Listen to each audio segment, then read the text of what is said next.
much notice do you get of an ethics committee meeting? It has to be posted. Okay.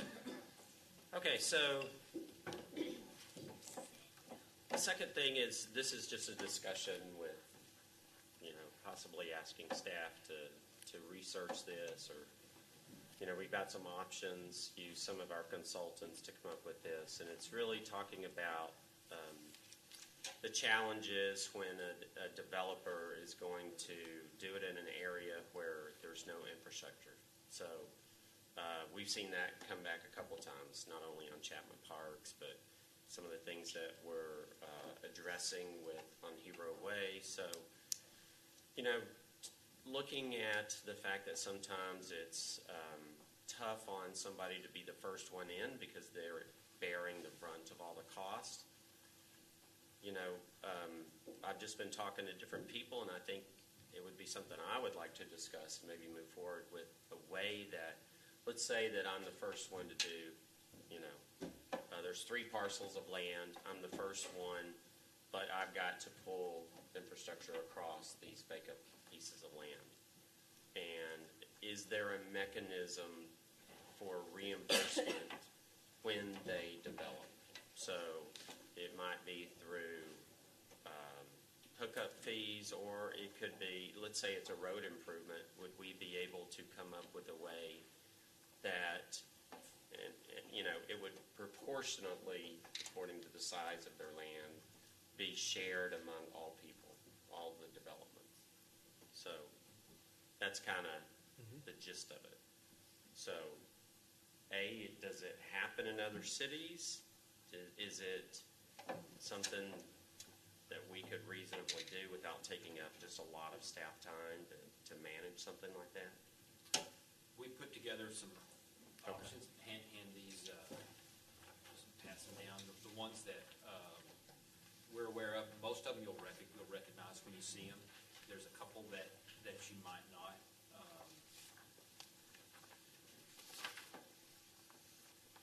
But it all depends on the situation.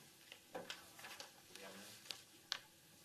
So, Mayor, like you said, if there's several pieces of property, PID might not work very well because the PID is going to be on the one that the developer's occurring, and those in-between landowners would end up just benefiting. And same thing with the mud.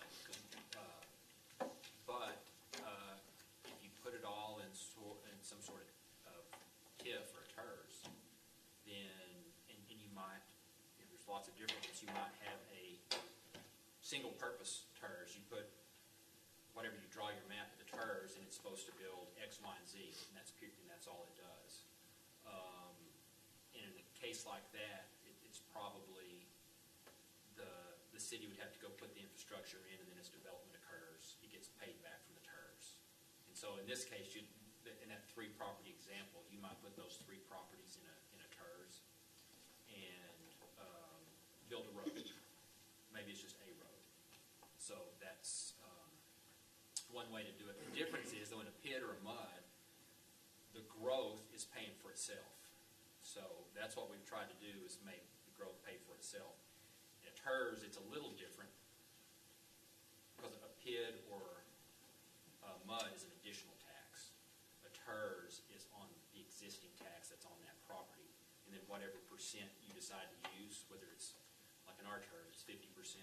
Some places it might, of the growth of the increment, it might be less or more. And then there's a couple of other options. We've talked about roadway impact fees in the past. That would be a citywide issue, but still, you end up with the same issue there. The city's probably going to have to build the infrastructure, and then as development occurs at building permit, they each pay their roadway impact fees. Didn't Roundabout just pass a roadway impact fee? They did. Okay. So the danger there is the same with a TERS. If you go put the infrastructure in and then development doesn't occur, you're not going to get paid back. Well, if there's a delay, development's probably going to occur if you do that. But if there's a delay, you've got the debt service until development catches up. And the other one that we have on here are assessments. And those are can be a little touchy, because in your instance, you would put liens on the property, all out to that ultimate property. And once again, probably it's the city puts in the road, and those landowners that have the liens on them, they can immediately pay off the lien. They can enter into a payment agreement, or they can just pay nothing and wait till the property is sold or developed, and then pay it all at once. So those tend to upset people. But in some cases, depending on the situation, that's an option as well. And then the last one is the city just goes in and puts the infrastructure in and counts on, without a TERS or anything, just counts on increased assessed valuation from development around the infrastructure to pay for it. Yeah. We've heard of, sorry, go ahead. Under a lot of these, the city is paying for it first.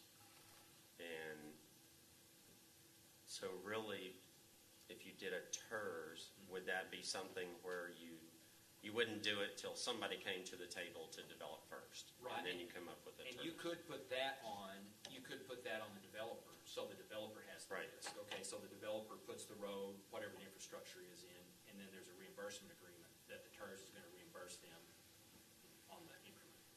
That's a lot of the TERS you see are developer-created TERS. How much is the water and wastewater impact fees? You mean total? No, I'm sorry, just for one lot, one hookup. What is the water and wastewater impact fee? Yeah. While you're looking that up, we've heard a lot over the last year about 380 agreements. Can you explain more about what those are? And That's usually a way where the city invests, puts public money into a project. Usually it's done on commercial. It's some sort of economic development tool. But, I mean, if you're considering residential as economic development, you can do that too. Mayor, were you thinking this was more of a residential question, or? I think it's both. Okay. And I think the question becomes, so you think about a TERS that's created from incremental tax value, but it's on that original land. So in other words, you know, let's say that it's residential, and let's just say they're doing 50 houses. So, you know, if they've got to do a road, they're really not going to get paid back from their 50. What I was thinking, is there a way to assess the other lands? You put them in the TERS. Put those other lands in the TERS. Okay. And then as they develop, they contribute the revenue to the TERS that pays off either the debt or the developer. But all those Okay. parties have to be in agreement to participate in the TERS, correct? No, not necessarily. They don't? The only fear about doing that is like our current TERS on the 2,300 acres. Now, you've now removed a financing tool that a big developer might want to use. So if you create a TERS over 5 properties that is just set up to reimburse for water and wastewater and roads, you might get a mixed-use guy coming in wanting to build something on one of those parcels. He can't create his own TERS and get reimbursed for anything other than those items, correct? If it's spelled out in the TERS what you can get reimbursed for. Well, TERS does, I mean, by definition, a TERS has elements that are Right. qualified. It's limited to that, right? The TERS will have a project plan that defines the projects that are items that are paid for through the TERS funds. Which may be the best way, because then, let's say they just have to do a road, or Right. road improvements. So if it's $2 million, then they get whatever. Do you set the amount first for the amount of possible reimbursement? So I think a good real-life example, you could use Chapman Parks and the land out there. So you would draw a boundary around a good piece of that area that encompassed all the roads, because it was San Gabriel, part of Lakeline, and 290. so that way, all those properties would end up contributing. And then once again, the developer goes in, puts in all those roads. And all the in-between properties from Baghdad out are going to benefit from that infrastructure when they develop. That will contribute revenue as well. The downside is that's not it's not an additional tax, so the tax that would be coming to the city to pay for services for police, fire, and all the stuff that all the new people coming here are going to need have whatever increment you've chosen is going to pay for that infrastructure. I think the other thing is also is that infrastructure then becomes a liability for us. We have to maintain the roadways. Well, we'd have to. We do anyway. anyway. Yeah, We'd have to. but also that should be considered in the debate here, is that we they may build it and they may pay to build it, but we've got to take it over Sure. as far as the repairs and anything that happens to it, which is more of a liability down the road than.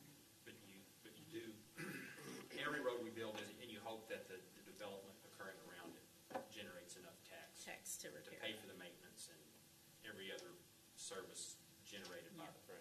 whoever businesses or people in the. Yeah, if you build it, they'll come. Yes. You know. The question is, and any idea, like, is it common to choose 50? And if it were on a road project, would it be 50, or would that be? I think 50 is pretty common, but Okay. you would want to do a little bit of forecasting on what type of development you're expecting and what type of revenues are going to be generated. So when we first did Chapman Parks, we had that analysis done. And it was that it would generate enough money to pay for all the city services created by the new residents.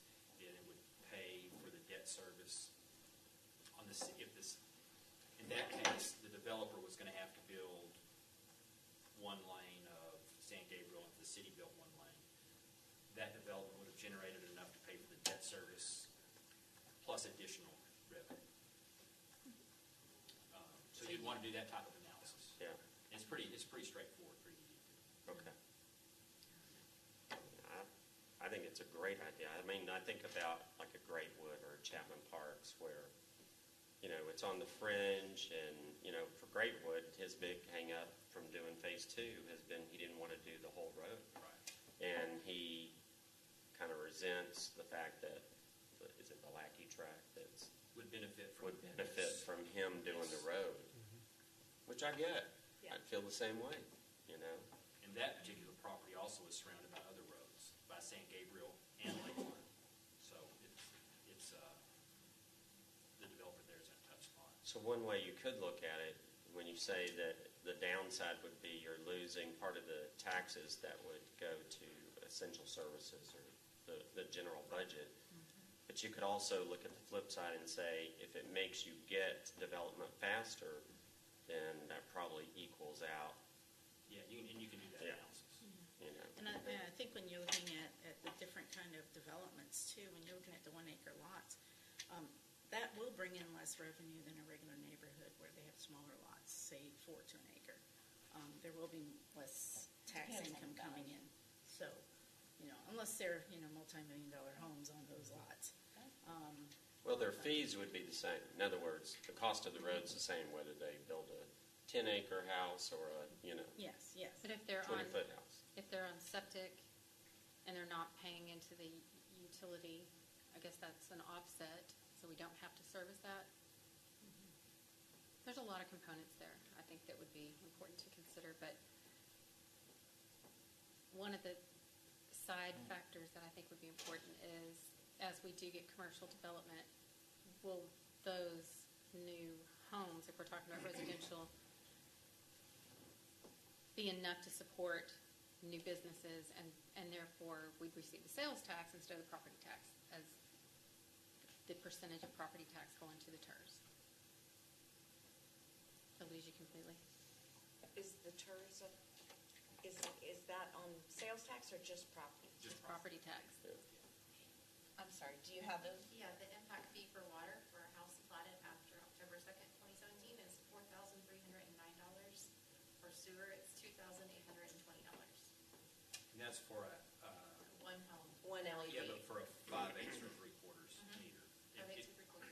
go to a 1-inch meter, like on a much bigger house, it's more. Okay, and so That's fine. what I have seen is the developer, let's say, to do a residential project, they've got to pull $1 million worth of utilities out there. And then after they've done that, they still have to pay the impact fees for every single lot sold. And the impact fees, what are those earmarked for anything? We do an impact fee study every 5 years, and it talks about which projects are included in that and they use to create that fee. And then usually when the developments are pulling a large off-site utility line, if it is a line that's on the impact fee study, it's eligible through a development agreement for impact fee reimbursements. So usually we'll say Never the heard of that. developer is responsible for whatever they would need to serve them. Right. And then we would pay for the incremental cost for the oversize that the With city. impact fees. And so Right, that increment, the delta between the Right. two is what we reimburse. right. Which is pretty nominal to increase the pipe size because you're already digging. It I've- depends on how depends. big you're going Yeah, up. I've seen some of the scenarios with them. So when someone pays an impact fee, that goes into a separate account that is then used to help with infrastructure only? For infrastructure that is identified on the impact fee study. So can we get a copy of the impact fee study? Yes.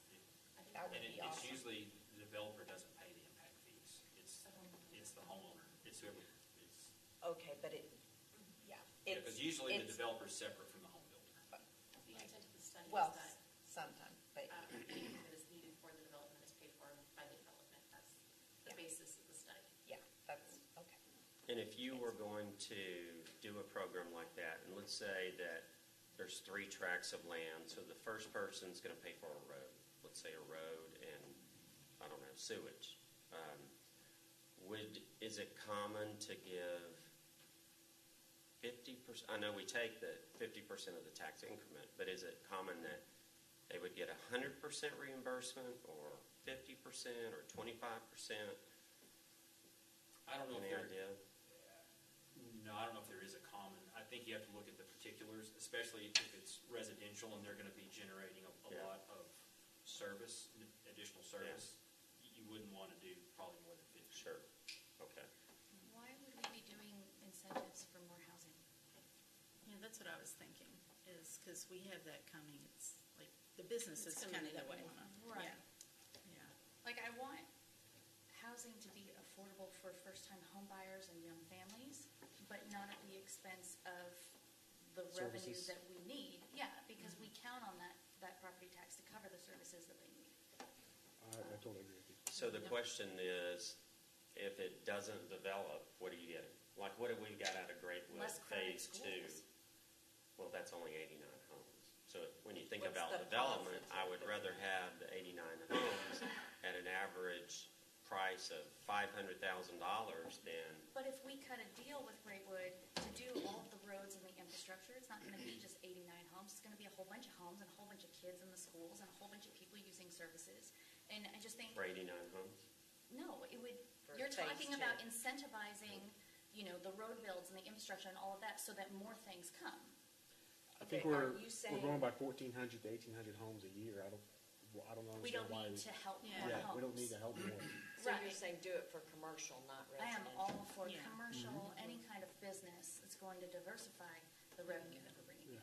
What we've had so far is it's the residential guys that are pulling the lines, and then the commercial in between gets. the Yeah, benefit. see, I think the difference is you would not necessarily, you might be correcting some of the things that we've seen by, like, looking at a Chapman Parks, for instance, where, they're gonna have to do a PID. They've gotta do a lot of tiny lots to pay themselves back for doing all the infrastructure, whether it's lake line or whether it's other things. But And I part mean, of their problem was that they chose to build way out in the middle of nowhere. oh, Nobody sure. forced them to Built buy that. closer to where there was utilities. It's It not was like gonna that's take the many, last many place years on to earth and get they it had to go to there. get closer. Like, they chose to put themselves in that Absolutely, position. Yeah. but And I'm not saying like punish housing developers, just No. why would we We don't have to add bail them out. extra so the question incentives? becomes, We need let's commercial. let's take that lake line if there were a Lakeland extension, would there possibly be commercial developments out there? And I think there would. I mean, it's a Well, long way we've out already there. extended Lakeline, and there's no commercial along that extension yet. I mean, Well, the closer you get to Liberty Long Hill, term. you can also poach off of, But it hasn't off of their happened. population. I don't think you're gonna see much commercial in that area along Lakeline and San, I mean, you might see some corner Many stores years, like that, so but rural. that's not your commercial hub.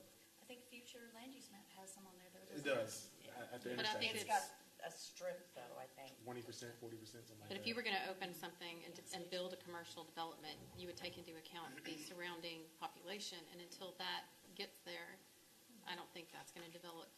Well, if Chapman Parks would have gone in, you would have seen commercial going all the Maybe. way up. Yeah. See, I think it addresses the fact I that, don't think Not so. just for one I subdivision. think don't it think so. addresses the fact Not that just we've got 1,200 people homes. that, We have that- 1,200 homes where we are, and, you know. can we all just talk one at a I'm time? sorry, That's okay. I'm sorry, we're talking out of I time. think it addresses the fact that we've been getting these developments that have to put 1 million tiny lots to reimburse themselves for the infrastructure they just had to put in. Yeah. And look at Greatwood, it's a perfect example. Phase 2 of Greatwood, under this, could go forward. So you get, would we rather have the taxable value, you think about schools, do we want 89 homes and with great taxable value that don't require a lot of city services? To me, that's a cash register that goes ching, ching, ching, ching, without a lot of city services. And when you think about the neighborhoods that are around them, they're not as impacted by a Phase 2 of Greatwood as they would be a Chapman Parks with. Traffic. But I think also when you look at what's developing, there's been a lot of subdivisions with 60-foot lots, which are about average. We even had one that's going to be going in that another acre size, way up, where was it? Kind of north. 29 Reagan. 29 Reagan, some in there.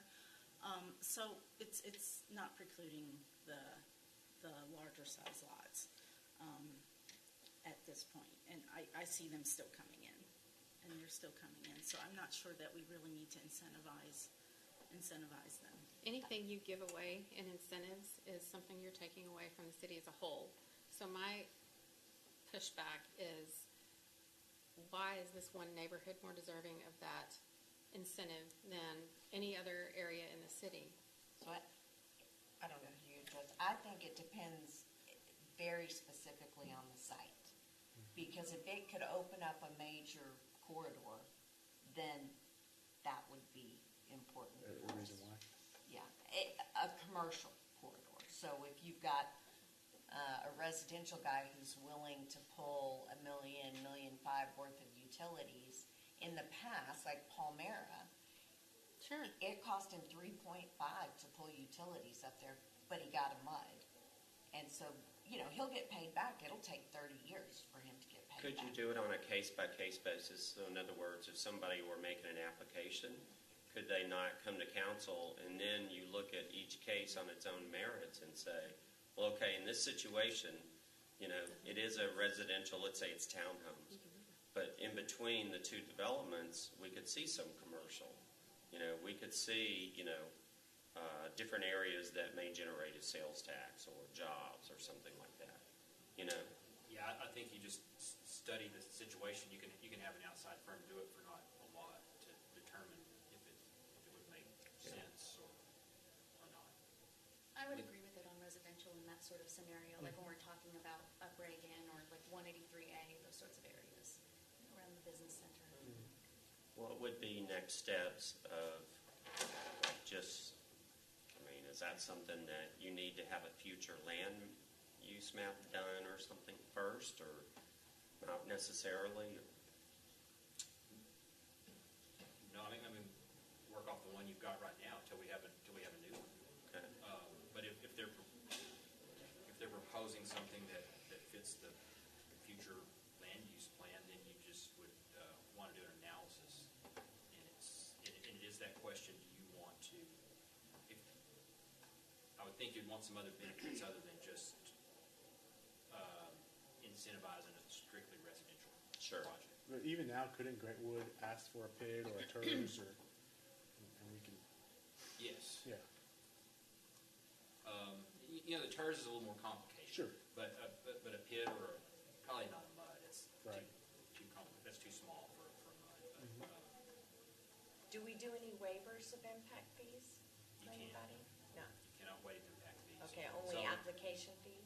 The way you would waive an impact fee is the general fund would have to pay those fees to the impact. So we pay the fees. Yeah. Yeah, for you them. can't waive it. Is it something where we could, well, if you did it as an option, you could say, okay, we won't approve residential unless there is a compelling commercial reason. You know what I mean? Right, you can make some policy guidelines. Okay. I mean, I'm fine with that. I mean, the commercial is a glaring need, Right. so. Right. It's kind of the same thing we did with the pit, is it had to be above and beyond, or a PUD. Yeah, something, Yeah. what we had said is a pit needs to do something different. It needs to, the homeowners need to see what they got for their, Sure. other than just any other subdivision. What would be the mechanism going forward? Does this need to go to P and Z or, No, I don't think this is a P and Z issue. okay. This is a financial issue. Kind of just putting it in our toolbox of incentives so that Mark knows about it and we all know about it, and when Right, companies and come. I mean, Mark knows he has all these tools, so we're talking about taking it a little step further in that before we probably wouldn't, other than a pit or a mud, wouldn't have discussed much for residential. But if you want to put some criteria about some sort of, I don't know what it'd be, some sort of return. Yeah. And that also enabled other commercial. Right. And do a feasibility study on it. Maybe it makes sense to research some of our comparable cities to see what kind of residential incentive agreements they do. I think it's more for commercial. I If do a too. residential guy happens to 100% agree. benefit the commercial, then I think maybe that's what makes it eligible. It depends on the city. There are places in the country that are dying for residential development. Sure. And they would do some sort of incentives for residential. Probably around central Texas, probably not, unless it had some commercial. Yeah. So can we, what would be the next step? A feasibility study? Would we just, Well, I think it's your feasibility study is going to be done on a case-by-case basis. okay, So you couldn't really do a big overarching one. It depends on the circumstances. If there's a project that the council's interested, tell us what it is and tell us to go bring back the numbers. okay. Like, what about Hero Way? I mean, I know Now, that one's probably beyond our scope of what we could finance. It's way beyond the scope of what we Okay. could finance through any of these mechanisms. okay. I also think we don't want to go advertise that we're offering residential incentives based on commercial growth if we don't really know what that's going to look like either, you know? It's risky. Yeah, I think that's why you've got to be careful and on a case-by-case basis.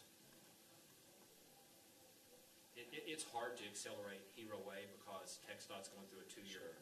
project of Sure. the environmental impact, and then, I mean, on a huge road project like that, the wheels turn slow, but they're turning. Would it be possible to look at, 2 or 3 other cities and just the way theirs is worded for this type of TERS, or is that something that's hard to find, or? No, we can definitely ask, but Georgetown has some criteria for MUDs. Some cities have criteria for MUDs, and some are starting to get criteria for bids. Okay. But there's not a lot out there. We can see what we can find. As far as the TERS goes, it'd be rare to find somebody that had a policy for that. Okay. Once again, it's Case by case Yep. basis. Okay. Okay.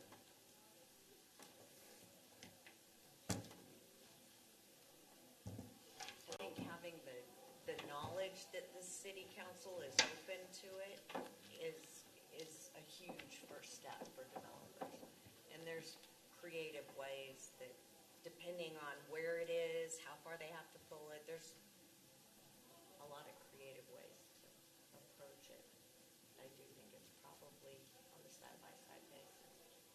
it would be nice to see some examples of, you know, we have developers that have entered into development agreements with the city Yes.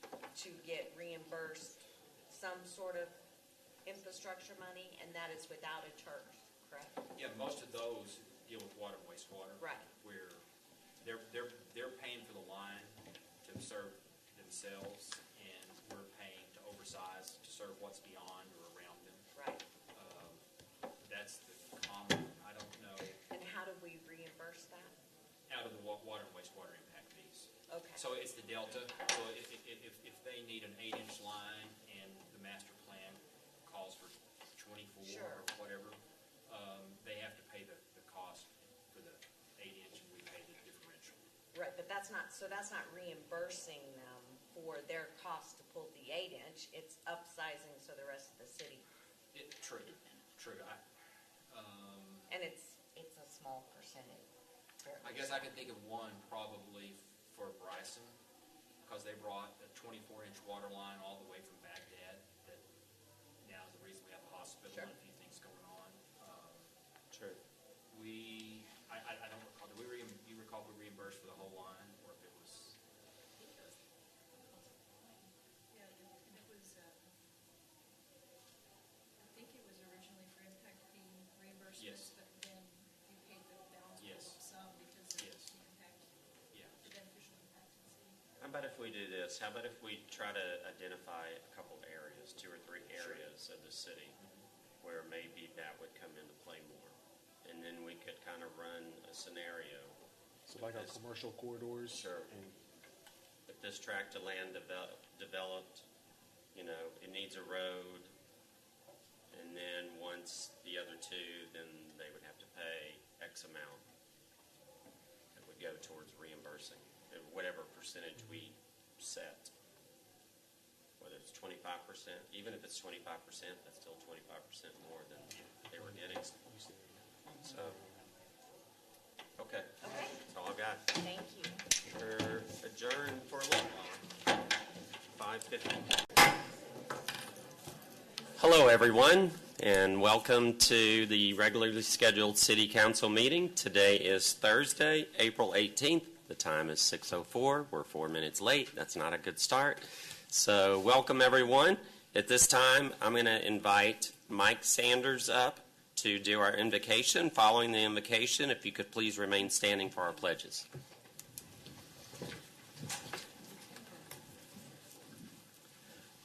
Let's pray and ask the Lord's blessing.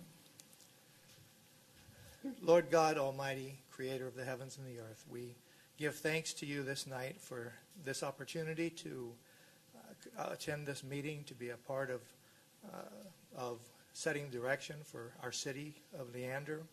We ask, Lord, that you would bless this meeting, that you would guide the hearts of our council members, our mayor, as they consider the different things on the agenda. We pray, Lord, that you would bless each one of our council members. We ask for your blessing on Andrea Navarrete, for your blessing on Michelle Stevenson. We ask you, Lord, to bless Shannon Shepard. We ask you to bless our mayor, Troy Hill. We ask for your blessing on Christine Setterquist. We ask you to bless Jeff Seiler, Lord, and we ask you to bless Marcy Cannon. May these leaders set a good direction for our city this night, and may you guide their thoughts and their hearts. We pray for your hand of protection upon all of those who are in authority over us, Lord. We think of our Leander Police Department and all that they do to keep us safe each and every day and night. We ask for your hand of protection over our police officers. We ask also, Lord, that you would bless the lives of our firefighters who are willing to step in the way of danger in order to protect the citizens of this city. We thank you, Lord, for our staff, city staff, that work tirelessly to provide activities for us and to enable our city to function. We ask you to bless their lives as well. Lord, as we consider the fact that Monday is the first day of elections, our city elections, we ask that you would move on the hearts of our citizens to come out and vote and support the candidate of their choice, and that there would be good participation in this in these democratic elections that we have. As we are gathered together this Thursday night before Easter, we remember that roughly 2,000 years ago, Lord, you sat and ate this evening what we call the Last Supper. And we thank you for your willingness to go through all that you went through, to willingly sacrifice yourself for us, to provide a means for us to obtain eternal life. We thank you, Lord God, for all that you are, for all that you do for us each and every day. We praise and worship you through Jesus Christ our Savior. Amen. Amen. We pledge allegiance to the flag of the United States of America and to the republic for which it stands, one nation under God, indivisible, with liberty and justice for all. And the Texas flag? Honor the Texas flag. I pledge allegiance to thee, Texas, one state, under God, one and indivisible. Thank you, Mike, for a great prayer. This time, if I could ask for a roll call. Councilmember Andrea Navarrete. Present. Mayor Pro Tem Michelle Stevenson. Here. Councilmember Shannon Shepherd. Here. Councilmember Christine Setterquist. Present. Councilmember Jeff Seiler. Here. Councilmember Marcy Cannon. Here. Mayor Troy Hill. Here. We do have a quorum. We can do business. At this time, we're going to move to item 7, citizen comments. I do have a couple of people signed up to speak. We're going to go Travis Jones. If you would state your name and address, you've got 3 minutes. Thank you. Good evening, Mr. Mayor, City Council members. My name is Travis Jones. I'm at 3304 Alexandrite Way in Round Rock, Texas. I'm a former lighting nerd, former president and CEO of a couple of different LED lighting companies. My business is called Jones Consulting Services, and the website is cashpositivefinancing.com. I am currently working with the City of Houston, having sat in one of their city council meetings, and now with Round Rock and soon to be Austin. Our value proposition is very simple. If you're paying $1 million in annual utility bills, our company gives you the money to upgrade to sustainability. And I'm very pleased to see what I'm seeing here tonight. We put the money up front, and our clients pay us back from the energy they save. In other words, taxpayers don't need to fund energy upgrades for any city-owned buildings anymore. And we've kind of figured that out. My company is backed by 5 green energy capital companies, and combined we have access to over $1 trillion in capital. We won't run out of money. And so these are a combination of LED lighting upgrades, HVAC upgrades and controls, and building automation systems.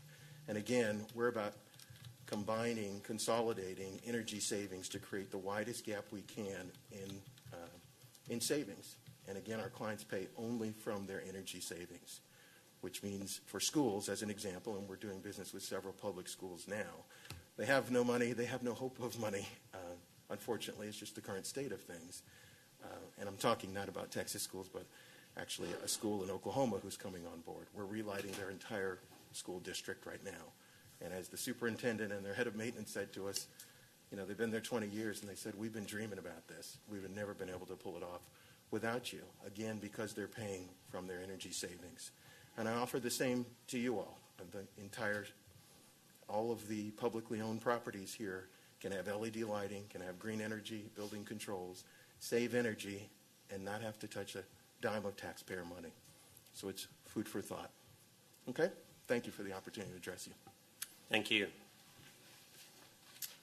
And if she can get her phone off, Miss Karen Thompson. Sorry. It's very patriotic, however. That's right. Yes. Texas fight song, if you didn't hear. It wasn't like Barney the dinosaur or anything. That's good. Karen Thompson, 11327 Hero Way West, Chairman of the Leander Historical Preservation Commission. I thought I would go back to the very beginning of our history. Why not? I've given you pieces of history, but let's go back to the beginning of Leander's history. And if you will look at the photos on the screen, this is the beginning because this is our dinosaurs. And there are a lot of people, even in this room, we have lifelong residents of Leander that have never visited the dinosaur tracks. Now, granted, they're in the South San Gabriel River, and much of the time they're underwater. They're underwater right now.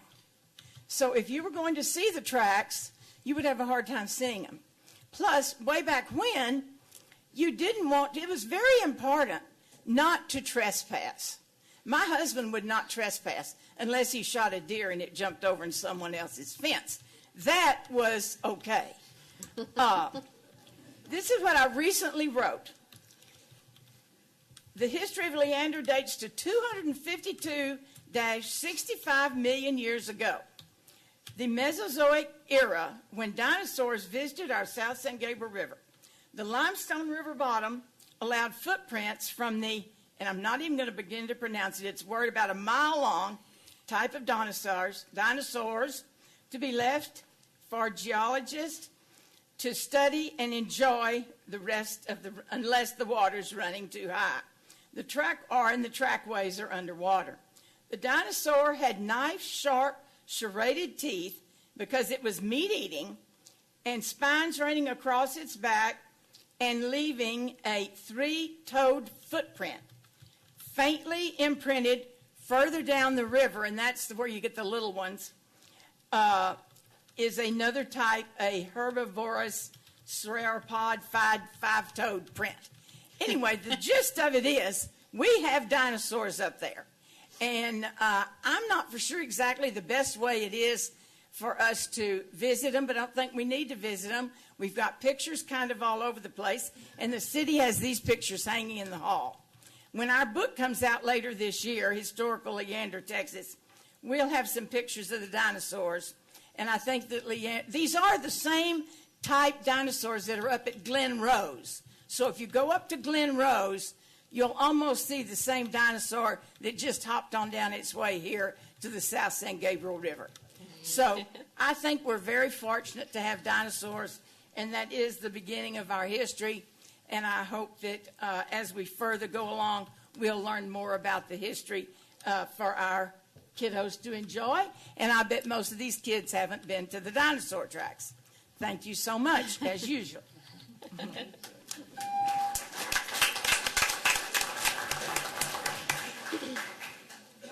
Thank you, Ms. Thompson. I appreciate that history lesson. Thank you very much. Okay, we're going to move to item 8, and we've got a couple of proclamations. Ms. Cannon? Yes, I'm very excited to give recognition to the Rouse High School Royals dance team. They're the ones who entertain everyone during the halftime show. And they recently won the Grand National Champion, so I'm going to read off some information. First, I'd like to say Miss McKee, their director, she launched this team 11 years ago when Rouse opened. And I do like to say she's got 5 core values that she instills in these girls: loyalty, respect, dedication, integrity, and graciousness. I really appreciate that, and I know how hard these girls work. So I wanted to give them a high five for this. So this certificate is awarded to the Rouse Royals dance team for outstanding performances at the 2019 MA Dance National Championship in Fort Worth, Texas, with recognition as Grand National Champion in the officers and large team categories, and recognition as National Champion in the categories of Team Contemporary, Team Hip Hop, Team Jazz, Officer Contemporary, Officer Jazz, Officer Lyrical, and Sophomore Ensemble. They swept the place is basically it. The City of Leander proudly honors these accomplishments and appreciates the countless hours of hard work and effort shared among all the Rouse High School team members, staff, volunteers, and families. This certificate is issued in recognition thereof by the Leander City Council on this day, April 18th, 2019. Signed by your mayor. So thank you. Thank you, ladies.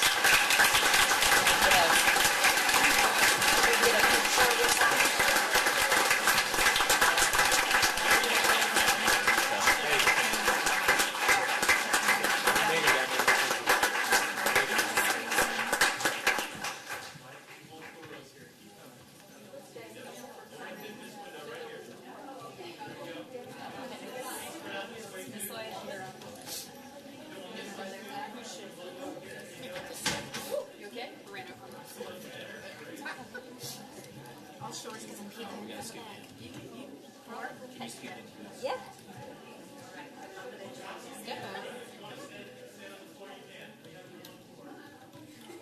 Marcy, your eligibility's over. Delivery with Weston, please.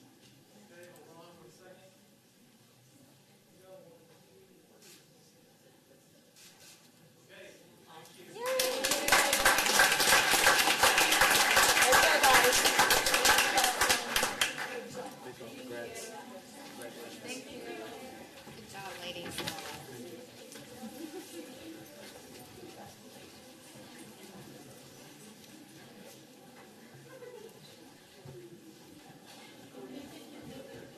Thank you, ladies. Great job. I was hoping for some cartwheels, so I'm going to count on the motorcycle proclamation to bring that to me. So, all right, Councilor Navarrete. Yes, as some of y'all know, my husband and I, we each own Harleys, and we thoroughly enjoy riding them. I absolutely admit we're fair weather riders, and so we don't really get them out until this time of year. And fortunately, it is Motorcycle Safety Month coming up, so I'd like to ask Kay and the Gypsy Motorcycle Club to come up here to the front. And I'm going to start reading our proclamation to you guys. Whereas motorcycle riding is a popular form of recreation and transportation for thousands of people across the state and nation, and whereas motorcycles are a common and economical means of transportation that reduces fuel consumption, road wear, and contributes in a significant way to the relief of traffic and parking congestion, and whereas the National Highway Traffic Safety Administration and the Motorcycle Safety Foundation have named May as Motorcycle Safety Awareness Month, and whereas states and motorcycle organizations across the country will be conducting a variety of activities to promote the importance of motorist awareness and safety sharing the road with motorcycles and remind riders to make themselves more visible to others. And whereas the City of Leander wishes to promote the safety campaign of the National Highway Traffic Safety Administration in their effort to ensure the safety and well-being of all. And whereas all highway users should unite in the safe sharing of roadways throughout Leander, Williamson, and Travis counties, and Texas with all others on the roadways. Now therefore I, Mayor Troy Hill, of the City of Leander, do hereby proclaim May as Motorcycle Safety Awareness Month.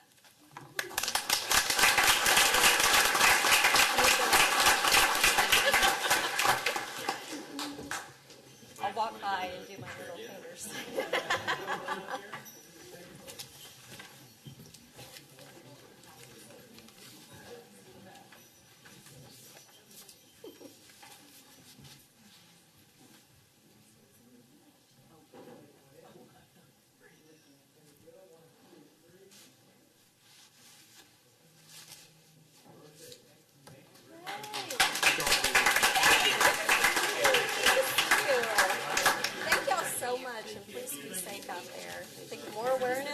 Can ride safer. Absolutely. Thank you. You're so welcome. Thank you so much, you guys. Y'all be safe. Careful out there. Absolutely.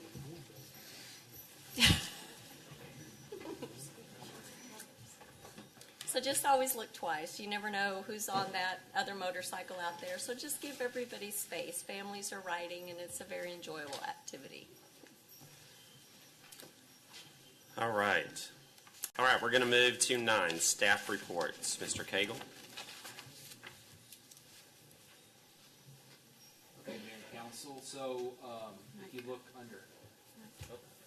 Thank you. It helps if you turn the mic on. Under April, you can see, so after 4 months of the calendar year in, we've had some pretty impressive increases in sales tax. And while this is a calendar year, you have to look at a fiscal year. We're 4 months into the calendar year, 5 years into the fiscal year. You got to go back to December, and we had a big increase there as well. So this month being about a 35% increase, and if we look at it on a rolling 12-month average, we are 17.81% up. If you look at on a fiscal year, we're 5 months into the fiscal year, we're up 24.14%, the best start we've ever had to a fiscal year. There are other ways, if you want to look at sales tax, Mayor asked last time, let's look at this. Another way to look at it, what do we generate per person or per capita on an annual basis? And so you can look at what we've done over the years. You go back to 2010. And so this chart shows a lot. It shows a phenomenal population growth. So back in 2010, we were generating $69 a person a year in sales tax.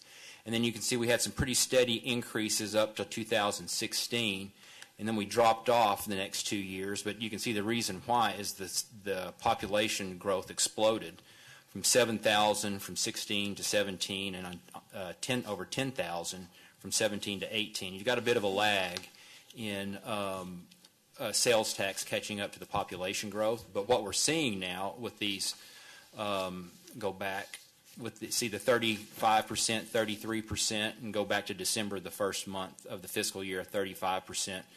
But what we're seeing is the results of some of that catching up to the population growth. And in addition, we've got more commercial developments coming online. And as the area to the north of us grows in population, we'll start attracting some of those folks. Right now, we know what these numbers indicate are that we have what's called leakage. A lot of our sales tax goes outside the city, and we all know where it goes, to 1431 and 183A, one of the most significant retail developments in Central Texas. But that's going to start happening to us the opposite way. At 29 and Reagan, we expect this year we're going to get site plans for a significant commercial retail development there as well, and we'll start bringing in people from the Liberty Hill, Williamson County area, people that are now going to Georgetown from up there will be coming here. But anyway, the statewide average today is probably $159 per capita, and you can get some really wild swings in that if you go to, anyone knows Sunset Valley in South Austin on 290, about 700 people, but they have more commerce than they do people. They're about $4,500 a person. Round Rock is about $321, but they're the biggest sales tax generator in Williamson County, about $84 million a year. But Liberty Hill, on the other hand, is $324 per person, which is greater than Round Rock on a per capita basis. Round Rock generates $84 million, Liberty Hill $1.3 million. So it's a good indicator. It's not the be-all, end-all, but it does tell us that we do have leakage, which we've demonstrated in a lot of different ways. But just to back up. Sorry, Mr. Cagle. Yes. While we were looking at that slide, since we're talking about Cap Metro tonight and everybody knows we split sales tax revenues, can you please clarify this is our half, correct? This is 1 cent. Yes, ma'am. So the money that Cap Metro receives would be equal to this. Now, it goes directly. The state collects 8 1/4 cents from this area. They keep 6 1/4. They send 1 penny to us and 1 penny to Cap Metro. And then another way, thank you for another way to look at that, and you can see there's a variety of rates. You look at the cities in Williamson County, the far left under the current rate, there's anywhere from a penny and a half to 2 pennies, penny 0.75.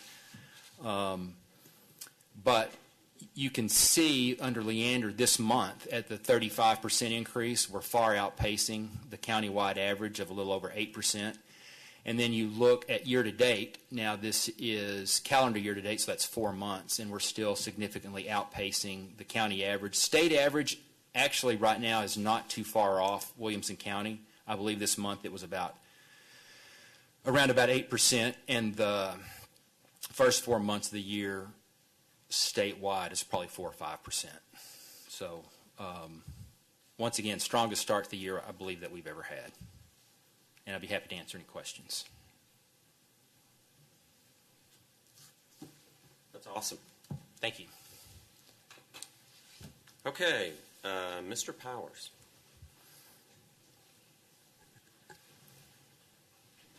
Don't try to spend it. We haven't banked it yet. Yeah. So. No spin? spend or spend? I say don't spend it yet. Oh, spend it, okay. I said don't spend it. Thank you, Mayor, members of the City Council. This is the second quarterly report, so we're halfway through the fiscal year.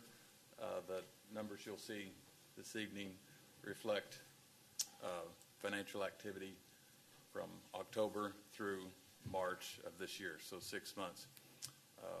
I'm only going to present the three major operating funds of the city. You know we have over 30 plus funds, but the major funds that have people in them are the general fund, the golf course fund, and the utility fund. So those will be the three I focus on this evening. The general fund, the most significant revenue in the general fund is property tax, and as most of you, I'm sure, know, property taxes are due on January 31st. They become delinquent on February 1st. So Leander is very fortunate over the years that well over 90 plus 95% of taxes are paid on time, and then we collect nearly 100% every year. So we do not have a delinquency problem, which is nice. So on the right-hand side of this chart, you'll see our budgeted revenue is just slightly under $18 million. We have collected that thus far, so anything that we collect between now and the end of September will help us exceed our budget estimate. The next major, or another major revenue source is sales tax. As Mr. Cagle's report showed, the chart on the left shows that year-to-date we are well above where we were at this time last year. The chart on the left shows that we've got quite a ways to go between now and the end of the year, but as Mr. Cagle's report mentioned, sales tax lags 2 months. So even though we're 6 months into the fiscal year, we've only collected 4 months of sales tax. So that's why our estimate on the right shows that we are fairly confident that we will exceed our budget estimate. Another large source of revenue in the general fund are development fees, building permits, zoning, subdivision activity, inspection fees, things related to development in the city. The chart on the left shows that year to date we're outpacing where we were at this time last year. Now, months can vary significantly from month to month, year over year in development, but this is 6 months through the year, so we're pleased with that. And the chart on the right shows that our estimate for all development fees, we will exceed that. So that looks good. These two charts just show all of general fund revenues. Again, we're ahead of last year, and we're projecting to exceed our estimate for the year. On the golf course side, as most of you know, that last year we had a very, very good year in the golf course, and they are still having a good year, but it's not as good as last year. But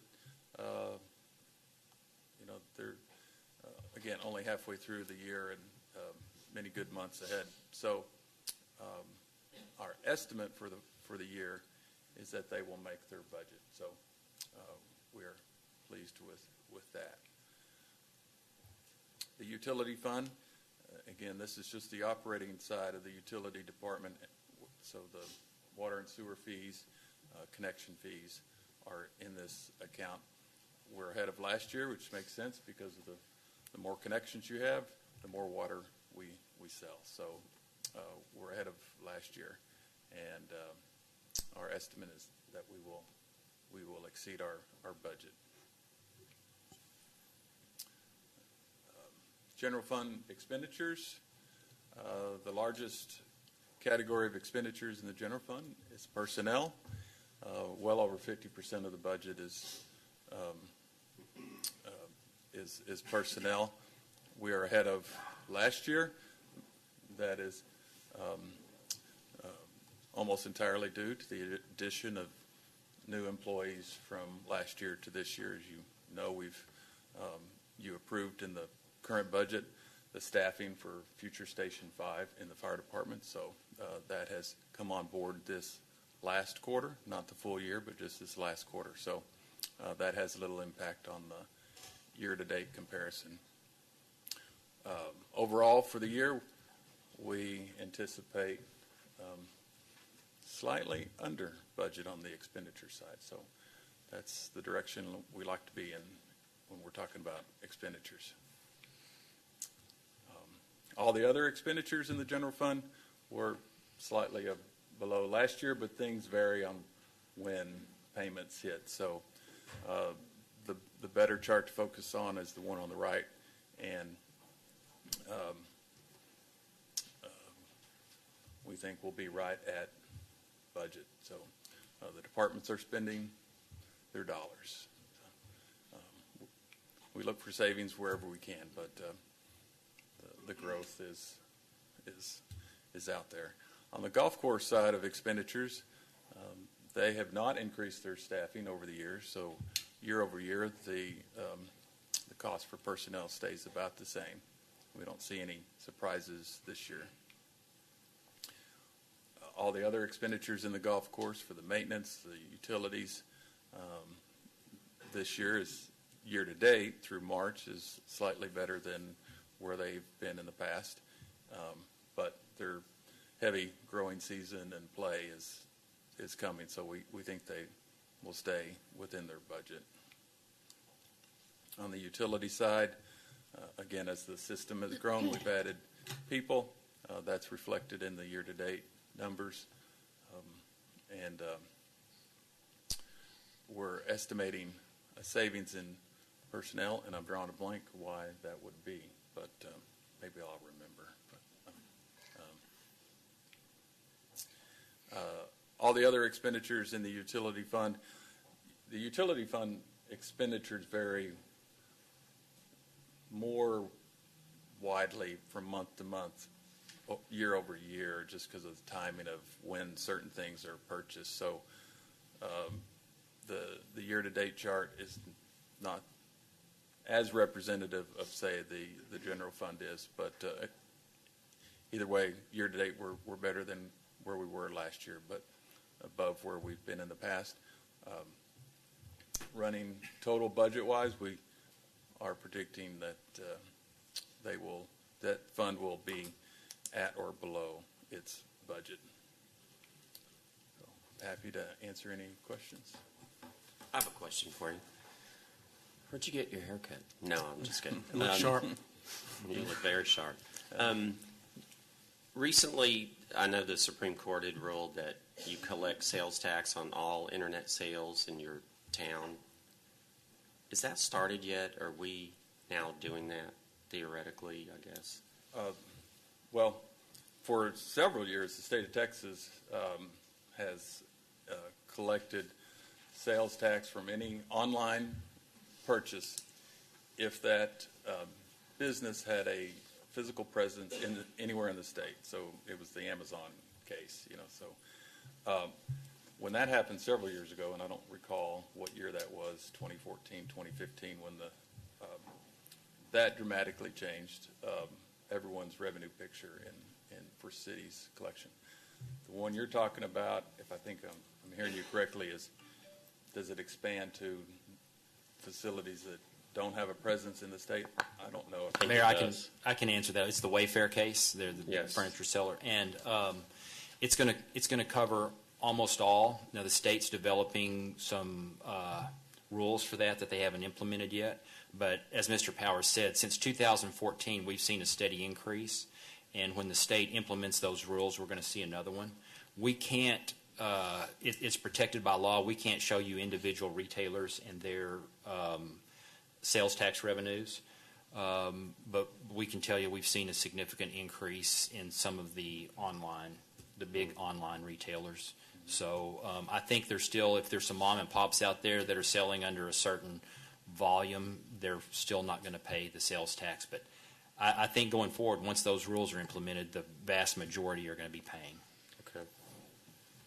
Mr. Powers, I notice there's a lot of new people here, and I always find this fascinating that we looked a lot tonight about money that we're spending right now in this year's budget, but can you just explain that, we probably all know this, but where you're at in the process for the 2020 budget that seems so far away, but I know y'all are working on it right now? It is upon us at the city staff level. The departments start working on their budgets officially for next year. They start working on their budget projections beginning in March. We've already started at the staff level having budget meetings, going over their estimates for the current year and the projections. And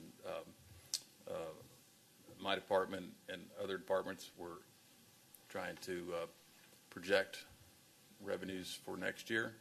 And so we are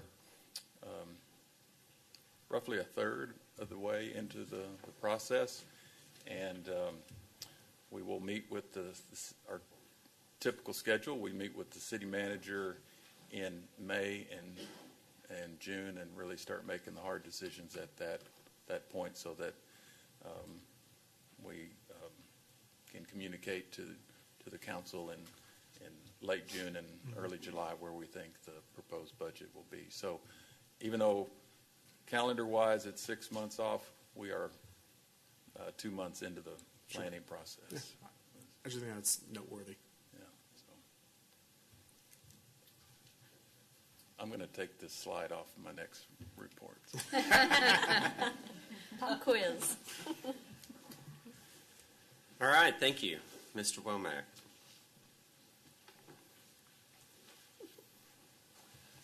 Good evening, Mayor and Council. This is the water update for March 2019. If you look at this first slide, it's an LCRA slide, and you can, beginning there towards the middle of the chart, you'll see that yellow line when this projection was made at the beginning of April or end of March. If you look to your left, you'll see that there's a year's worth of historical data for combined storage in both Lakes Travis and Buchanan. Over there on the far left, you'll see storage a year ago was 1.7 million acre feet, which is considered 85% full. And you can see the variation, the drawdown through last summer and then the October rains to the present time. Combined storage is at the beginning of April was 1.962 million acre feet, or what is considered 97% full for both of those lakes. If you look out to the far right, you'll see the projection under varying conditions from wet to extremely dry. And October 1st projections show that combined storage would be between 1.37 million acre feet to 1.8 million acre feet. This next slide shows Leander's, excuse me, I forgot to mention the inflows for March. Rainfall for last month was 1 to 2 inches below normal. The inflows into the lake were just under 60,000 acre feet, or 68%, nearly 69% of the historical average. These are the daily variations for the city of Leander in this slide. You'll see that March of 2019 is the blue line, and last March, the red line. And you'll see that the peak day was in late March, 8.2 million gallons, and that was actually 2 days in a row, the 26th and the 27th. Compare that to the previous peak day in March of 18, 7.48 million gallons. For the month, the city produced or used 205 million gallons compared to nearly 172 million gallons the previous March, or 33 million gallons more between the two Marches. This slide shows the connections, the total connections for the city of Leander, single-family connections, apartment units, and commercial connections. But the total connections over here on the far right for March 2019, you'll see that total is 18,240. Of that 18,000 and change, most of those connections are single-family residential, 17,384, somewhere in the neighborhood of 95%, 96%.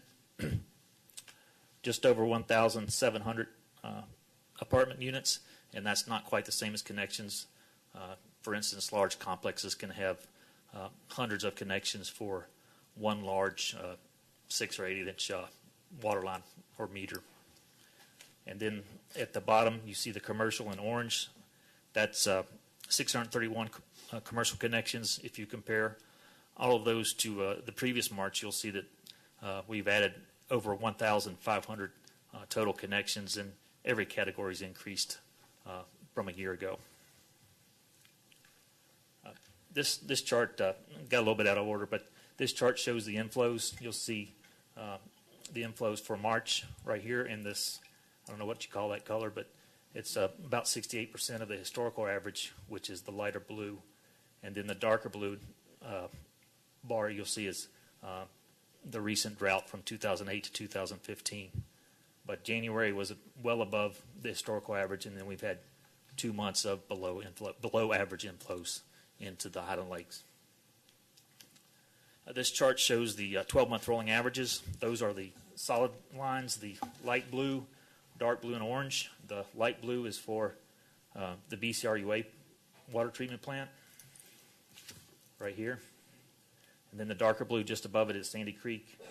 And then the two together combined is the rolling average for both of them there. And you can see throughout the years that rolling average, or at least the combined rolling average, has steadily increased and will continue to do so. And then the dashed lines, you can see the monthly or seasonal variations from month to month that go into calculating those 12-month rolling averages. I'll be happy to answer any questions on this chart or the others. Thank you. Thank you. Appreciate it.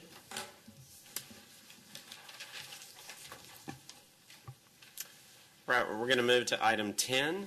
We're going to receive a presentation by the Leander Public Art Commission on the winners of the 2019 Earth Day. I believe Jennifer Jones.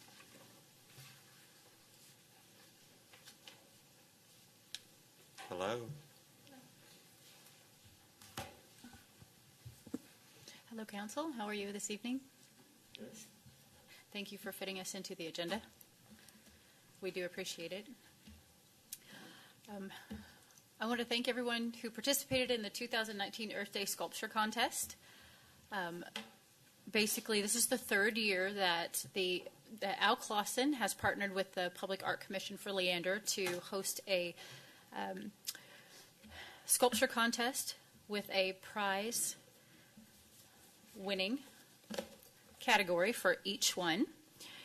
And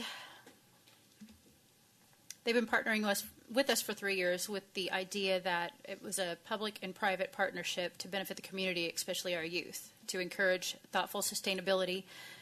And the award, of course, like I said, is a cash scholarship prize for the winners and for the art departments of the school in Leander ISD. And what I'd like to do is thank all of the teachers and students who participated in this competition this year. Every year it's growing. We have more participation, and the students are learning a lot, and I'll tell you a little bit about that in a moment as well, and teaching us as we go along as well.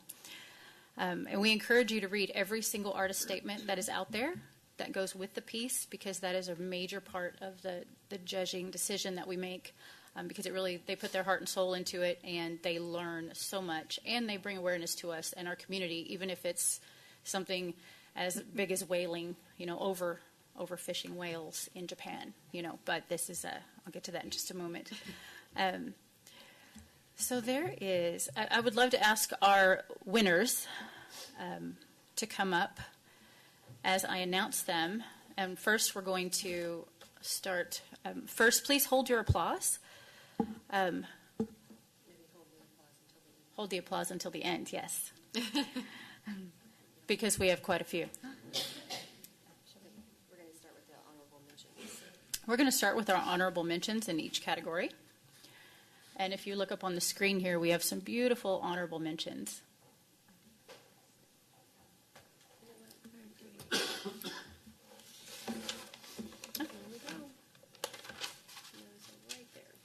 So we have 3 categories within our sculpture contest. Each year we do interior sculpture, exterior sculpture, and wall hangings. And I'll start with interior sculpture, our honorable mentions for the 2019 year. And if our honorable mentions are present, we would love for you to come up afterwards and take a photo. But for our first, second, and third prize winners, we would love for you to come up and accept your certificate and stand up here, please, for a photo. So first, our honorable mentions. For interior sculpture, first place is the Garbage Gown by Kara Bang from Cedar Park High School. Second place, And We Destroy the Very Thing We Need the Most by Lauren Jecker from Vista Ridge High School.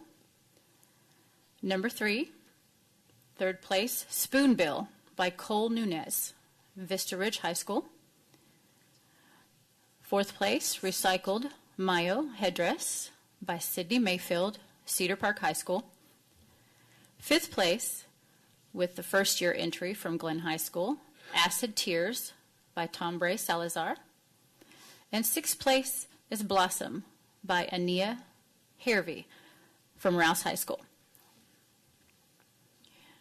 And we encourage these students who received honorable mentions to continue to develop your sculpture skills and submit next year. Jennifer. Yes. What is the garbage gown made out of? The garbage gown is absolutely fabulous. It's made of a screen from a window. Window screens and trash bags. Window screens and trash bags. And if you could see the detail in the belt and the back of the dress, it's completely laced, and it's absolutely fabulous. Something Awesome. A lot of cosplay people would definitely wear. And you would not know it was made of recycled materials. That's great. Yeah. And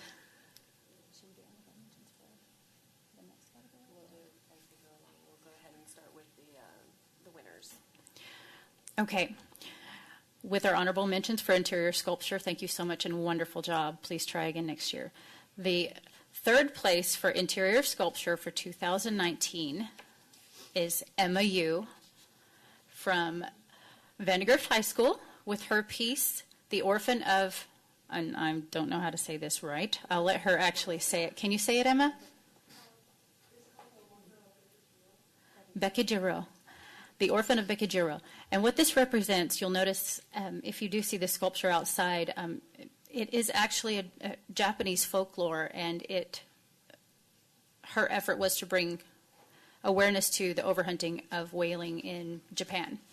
But the folklore was, the story she told us was very beautiful about the orphan whale who, basically the mother whale was killed, which you'll see out there. It is a little graphic, but it's very, very beautiful, detailed sculpture. And so we do applaud you, Emma Yu. If you could come up here, please, and receive your certificate. This is Emma Yu from Vandegrift High School. Yes, and can you please stand over here? Thank you. And our second place winner from Vandegrift High School is Asa Barrett, and her piece is called What We Have Created. Essa Barrett. Essa, can you please come up? Essa won last year too, and we butchered her name last year, I'm sure that's why she's laughing. I should have them all just announce their own name, then we wouldn't have to worry about this. Essa, thank you so much. Great job. And our first placed for interior sculpture from Vista Ridge High School is Jillian Walker. And she participated last year as well. Blind to Change. And her piece is called Blind to Change. And these pieces are also out in the lobby. I encourage you to see those when you leave. So Jillian, can you please come up? What was the story of this one? Asa? No, Jillian, come here, please. Would you like to tell? Very brief. Yes. This is actually a piece I spent about 2.5 years working on. Wow. And I tried to enter him into another type of competition, but my skills weren't really appreciated nor picked. It means he failed. So instead of tossing him out, because I was very close to, I instead revamped him. I redid him.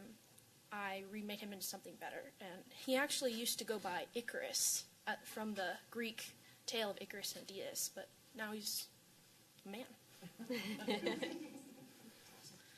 Great work. And he's made of completely by hand, of course, but recycled materials from the inside out. Every single bit of it. Thank you, Jillian. And next, our exterior sculpture. We have an honorable mention from Vista Ridge High School, and it's Papillons a la carte by Charlem. Papillons a la carte. I should have had Ashley do this. By Charlem Piercer. And we're going to... Really cute. This one is actually a butterfly garden. Yes. Little mobile butterfly garden taken from a recycled shopping cart. Cute. All the plants are butterfly friendly, therefore promoting sustainability. Our third place winner of our exterior sculpture is called Wave of Renewal, and that's by Marin Ellis from Vista Ridge High School. Marin, are you here? That's okay. I will accept that award for her. Our second place from Vista Ridge High School, or Vandergrift High School Visual Arts Club. They actually were the winners, the first place winners of the exterior sculpture competition last year with a piece called Ariel. And we're going to be displaying that soon at our library on the outside for photo ops, and then in the future in a new location. But their first place piece this year is called E-Tree. And we applaud you all for that. E-Tree was a little too big to bring and stick in the lobby. It's about 7.5 feet tall, about that wide, but it's made completely of electronic parts. And all of these little fruits are all the VGA cables that they made hanging off. That's the what you tree. do with all those extra cables. That's exactly what I Can thought we donate? when I saw it. Like, yes. Upcycling. Let's do it. As you see, our youth is very creative. And our first place winner from Vista Ridge High School, Lauren Jecker, with her piece called Be Conscious. This is a mobile, a kinetic piece. It moves, it's perfectly balanced, it's very beautiful, and it's also out there in the lobby, right? It's awesome. Yes, it's absolutely gorgeous. She fabricated all of this by hand. There are hubcaps and a sake grill. What is a wok pan? And the head actually moves as if it were very free flowing, and it's perfectly balanced. This would be something that we may consider putting up high and have a kinetic type sculpture here in our city as well. And so, Lauren, are you here this evening? This is Lauren Jecker, first place. She was also one of our honorable mentions, yeah. Thank you. Last year? No, this year. This year. She did the respirator. Yes. Yes, she had two pieces this year. And next will be our wall hangings, which are the honorable mention for wall hangings.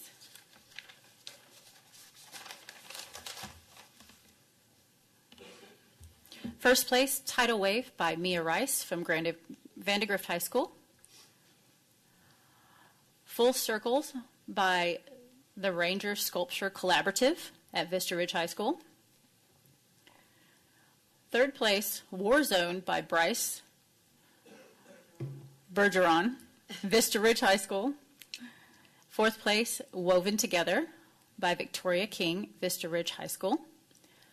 Fifth place, Corruption by Samantha Cook, Corruption, Vista Ridge High School. And from Vandergrift High School, sixth place, Toilet Blooms by Mayan Oved. And they are toilet paper rolls, yes. But she gave them dimension and actually would be an amazing It's pretty. beginning. Yeah, it's very pretty. And for our wall hanging, our third place winner from Vista Ridge High School is called I Spy with My Little Eyes Something Green by Tatum Peavy. Tatum, are you here?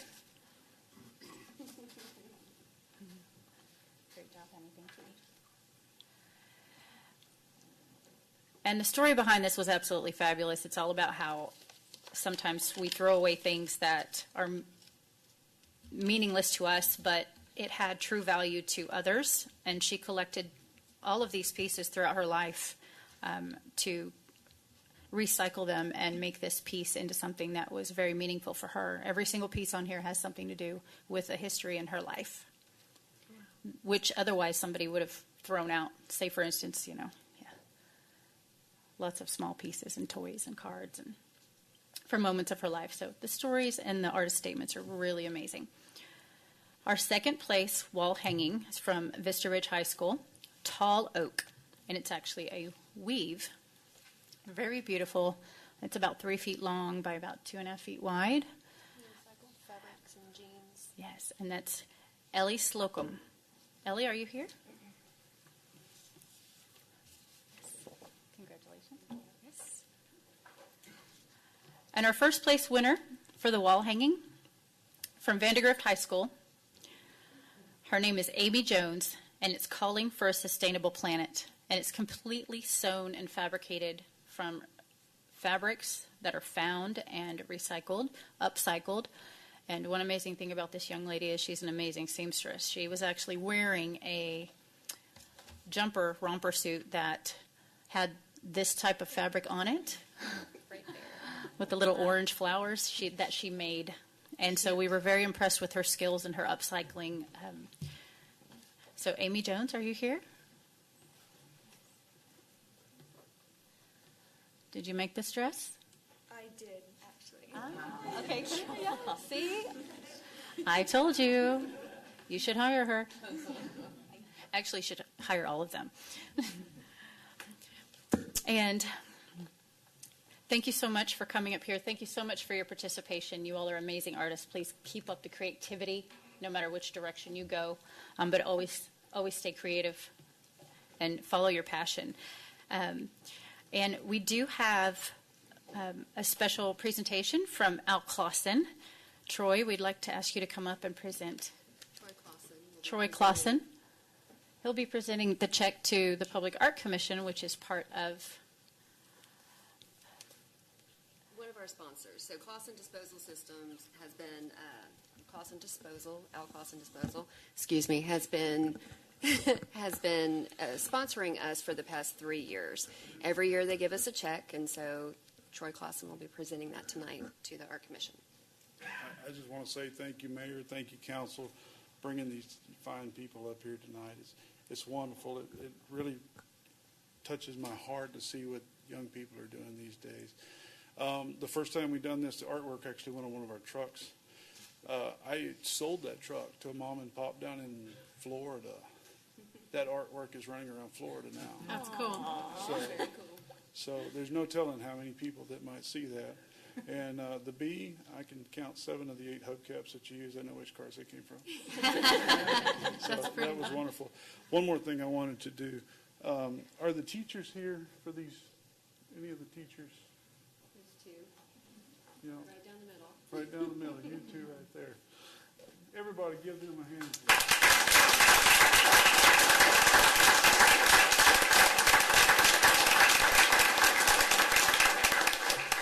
Teachers never do get enough credit in my book. My art teacher was married to my English teacher when I was in high school. Okay, when my first time I done art, he said, "Go find something else to do." So that's what I'm doing now. But my English teacher, his wife, she one of the greatest honors I ever had is Troy Clausen. And I've been quoted in Time magazine. Okay, she called me up one day and she said, "I want to know if I can use your words. I'm giving the graduation speech for the kids that are graduating. This is about 5 years ago." And she said, "You said something that was so profound."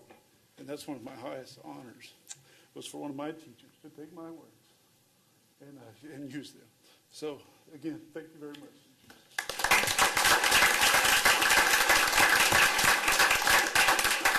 And with that, let's give this check one more time to the Leander Public Arts Commission. We'll do a photo with everyone. Okay. Okay. Council, if you want to come down to teachers and come up the wall. Just a little bit. We're going to have our council lead in beside you, behind you. So you might be on a second go with this. I'll get so. All the kids, over here. And one thing, you can set up too if you want. You can watch this one. Yeah.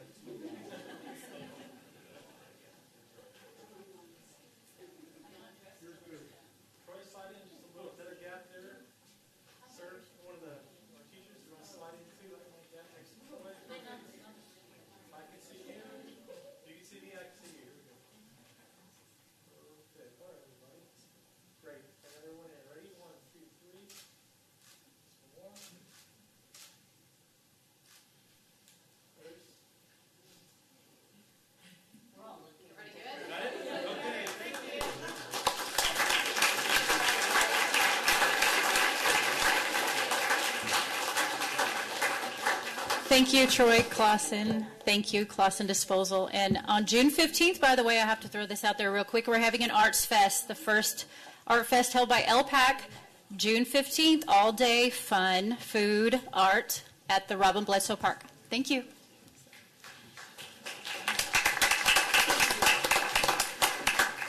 That was amazing. Clausen Disposal has just been an incredible community partner for the city of Leander. We couldn't ask for a better partner in everything they do for us. Thank you. Oh my goodness, that's cold.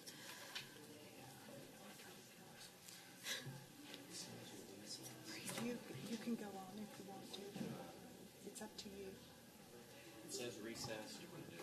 I don't think we need to, unless somebody else does. Let's roll. Let's do it. All right, at this time, we're going to move to our consent agenda. Motion to approve. Hang on one second. We're going to remove items 16 and 20. Motion to approve, removing items 16 and 20. I'll Okay. second. Actually, I'm sorry. I was trying to get out there. I would also like to remove 15 and 17. Oh, goodness. So 15, 15, 16, 16, 17, and 20 will be removed. Okay. 16, 17, 20.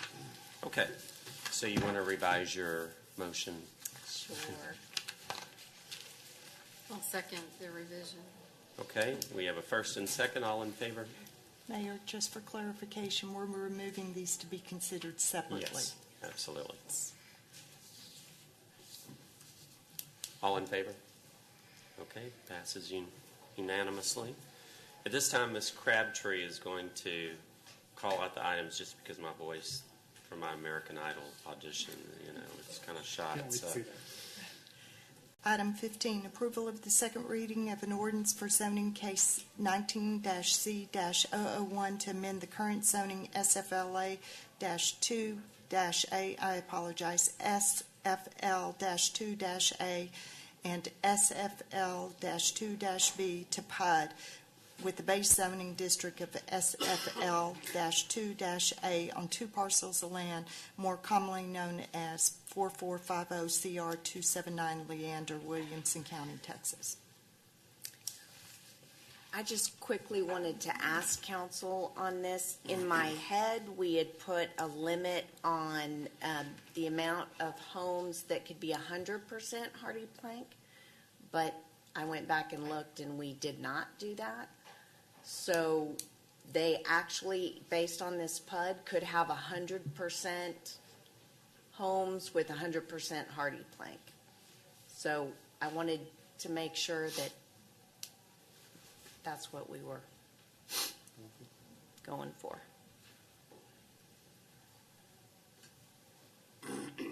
So the subdivision includes two pieces.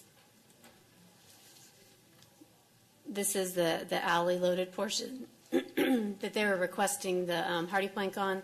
The northern portion is still going to meet the masonry standards. How many homes in that southern portion? It's 35 acres. I have to go look, but I can find out.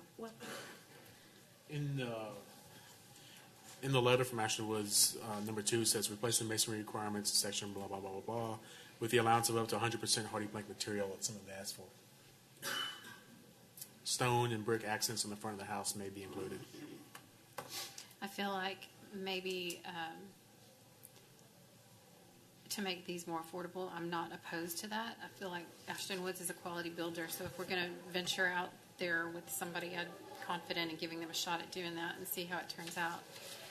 And all I wanted to point out was Ashton Woods could sell Sure. this, and the PUD, I mean, I agree, we talked about how Ashton Woods does a great product, but they could sell it, and the PUD would still be in force, so if everyone is still good with that, then that's fine with me. It's 174 Okay, units. thank you. I make a motion to approve. I'll second. Okay, we have a first and second. All in favor? All right, passes unanimously. All right, we move to number 16. Approval of the second reading of an ordinance regarding zoning case 19-Z-002 to amend the current zoning of interim SFR-1-B to SFR-3-B and SFE-3-B, more commonly known as 600 CR 267, Leander, Williamson County, Texas. I could get used to this, but I know, that's good. The applicant's requesting to postpone this one to May 16th. Okay. Do we have to make a Do we motion need a to motion for postpone? that? Was there a reason? Yes. I'll make a motion to postpone. I'll second. Okay, we have a motion by Mr. Seiler, the second by Ms. Cannon. All in favor? All right, postpone till May 16th. 17. Approval of award of a solicitation number S19-012 for citywide audiovisual projects to Whitlock in the amount of $155,136 and authorize the city manager to execute any and all necessary contract documents. Well, my question was for council. I saw the line item, $29,000 for video conferencing, and I'm just wondering if that's something council is requesting? Good evening. Good Mr. evening. Mike New is here this evening. He can probably better speak to that initiative, yes.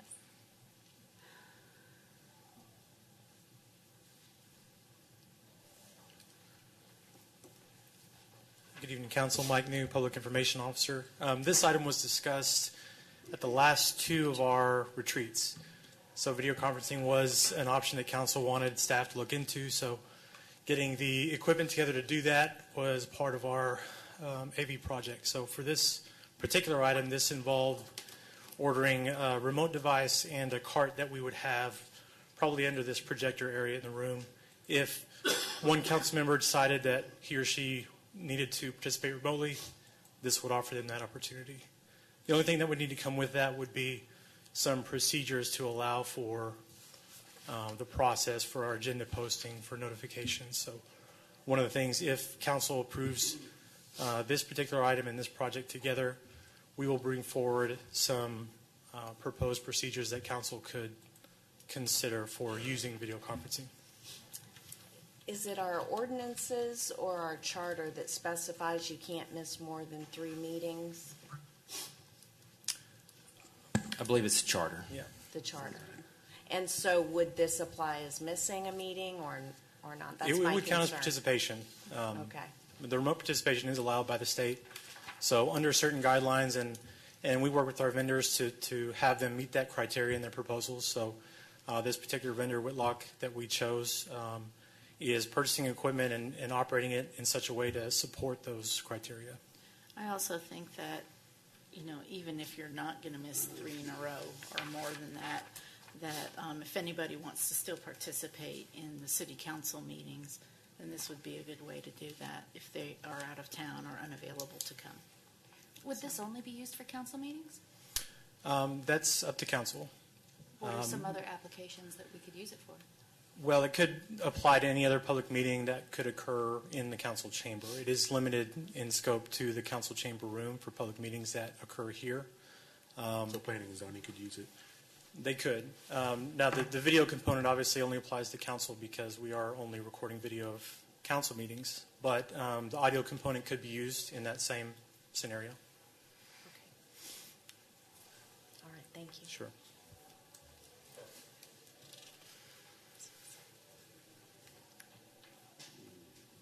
It's an action. Discussion. A motion to approve. I'll second. Okay, we have a motion and a second. All in favor? All opposed? All right, motion passes 6-2. 5-2. No. Or 5-2. I'm having all my fingers in front of me. All right, and number 20. Approval of award of bid to Austin Turf and Tractor for $204,629.20 to Easy Go for $86,046.24 into professional turf products for $7,978.08 for the Crystal Falls Golf Course maintenance equipment, and authorize the city manager to execute any and all necessary documents. Ms. Simonton, you can actually relax. Council, I pulled this one just because I believe we have not made a final decision on the short-term future of the golf course and the renovations. And so I just wanted to make sure that before we approve this, that it fits in appropriately with whatever is going to be going on at the course in the next couple years. Right. The issue is we're faced with having the equipment now, because the old lease equipment has to go back. So it will probably be a close call towards the end of this. If the council wanted to move forward with golf course renovations, that's probably a debt issue at the end of 21. Mr. Powers, I think that's the next plan. So then it would depend on the schedule. So it would be close to the end life of this equipment. But I don't know what the options are. Well, if we were to reduce this to a 3-year lease, obviously the 3-year total would be a little less, but the annual total is going to be more, if that makes sense. Mm-hmm. It sort of does. Yeah. So it's a 4-year contract, and so what year are we looking to start renovations if we do this, I guess? Well, we just haven't determined that yet. Okay. It would be 22 or 23. Okay. All right. Thank you. So if you buy them, how long can you make them last?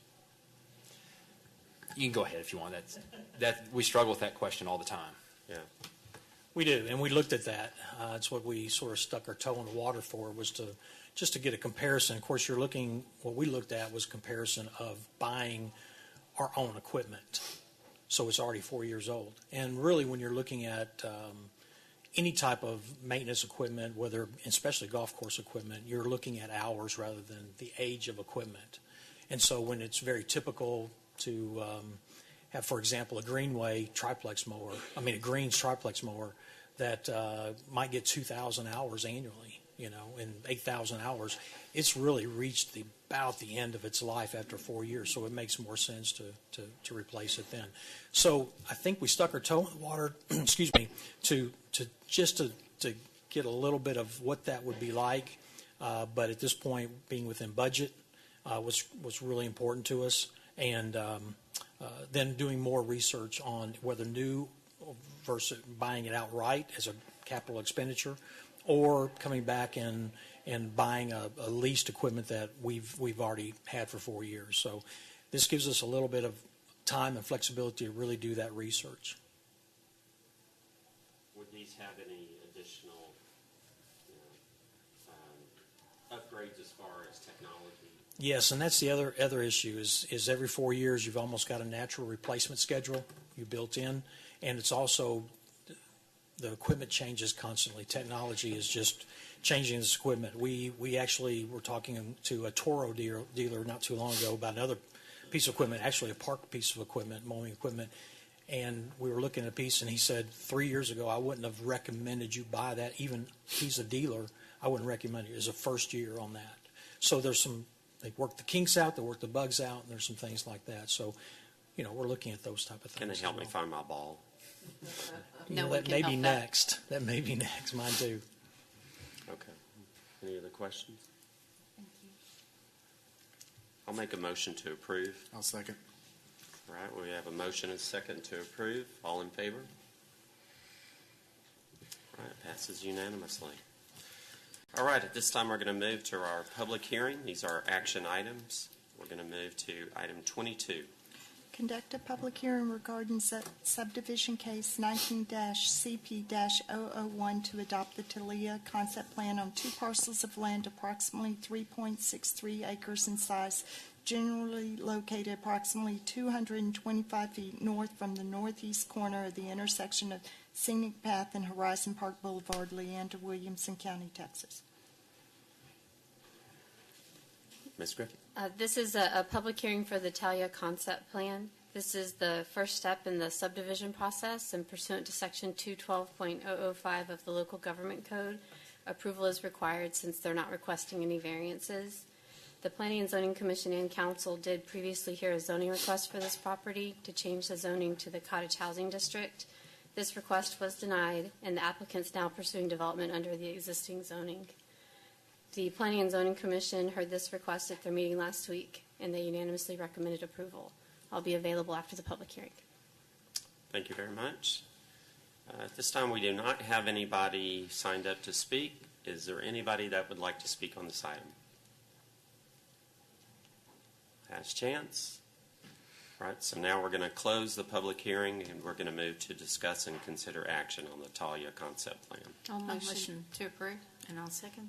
All right, we have a motion approved by Councilmember Shepherd with a second by Pro Tem Stevenson. Any discussion? All in favor? Passes unanimously.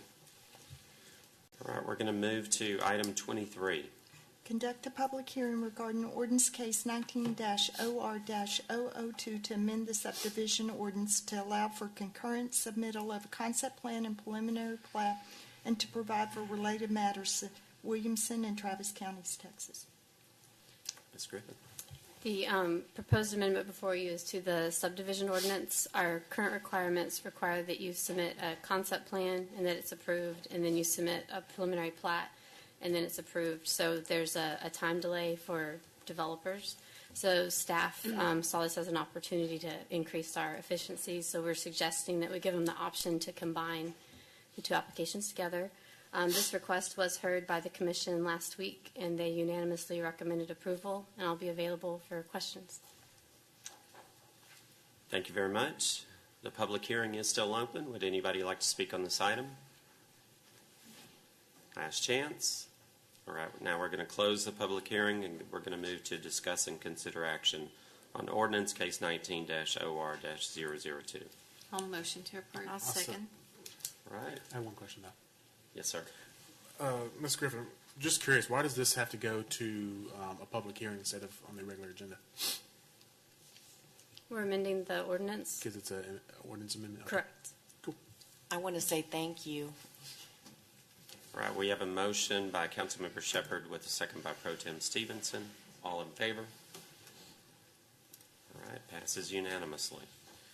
All right, at this time, we're going to move to our regular agenda. Item 24 is sponsored by Pro Tem Stevenson. Receive presentation from Cap Metro regarding service updates. Okay, we have representatives here from Cap Metro, and since I'm really lousy at remembering names, I'm hoping that you announce your name. Glad to. And this is an update on what's going on with Cap Metro and with Leander and the future, some future plans of Cap Metro. Yes, ma'am. Thank you, and Mayor and members of council. I'm Todd Hemmingson. I'm Executive Vice President for Planning and Development at Capital Metro. With me today, I have one of our board members who represents Williamson County, Eric Stratton, as well as our VP who oversees our rail operations and our head of government relations, in case I forget something. But we're glad to be here tonight. Appreciate the opportunity to present to you and give you some updates on what Capital Metro has been working on and some things we are working on for our future plans.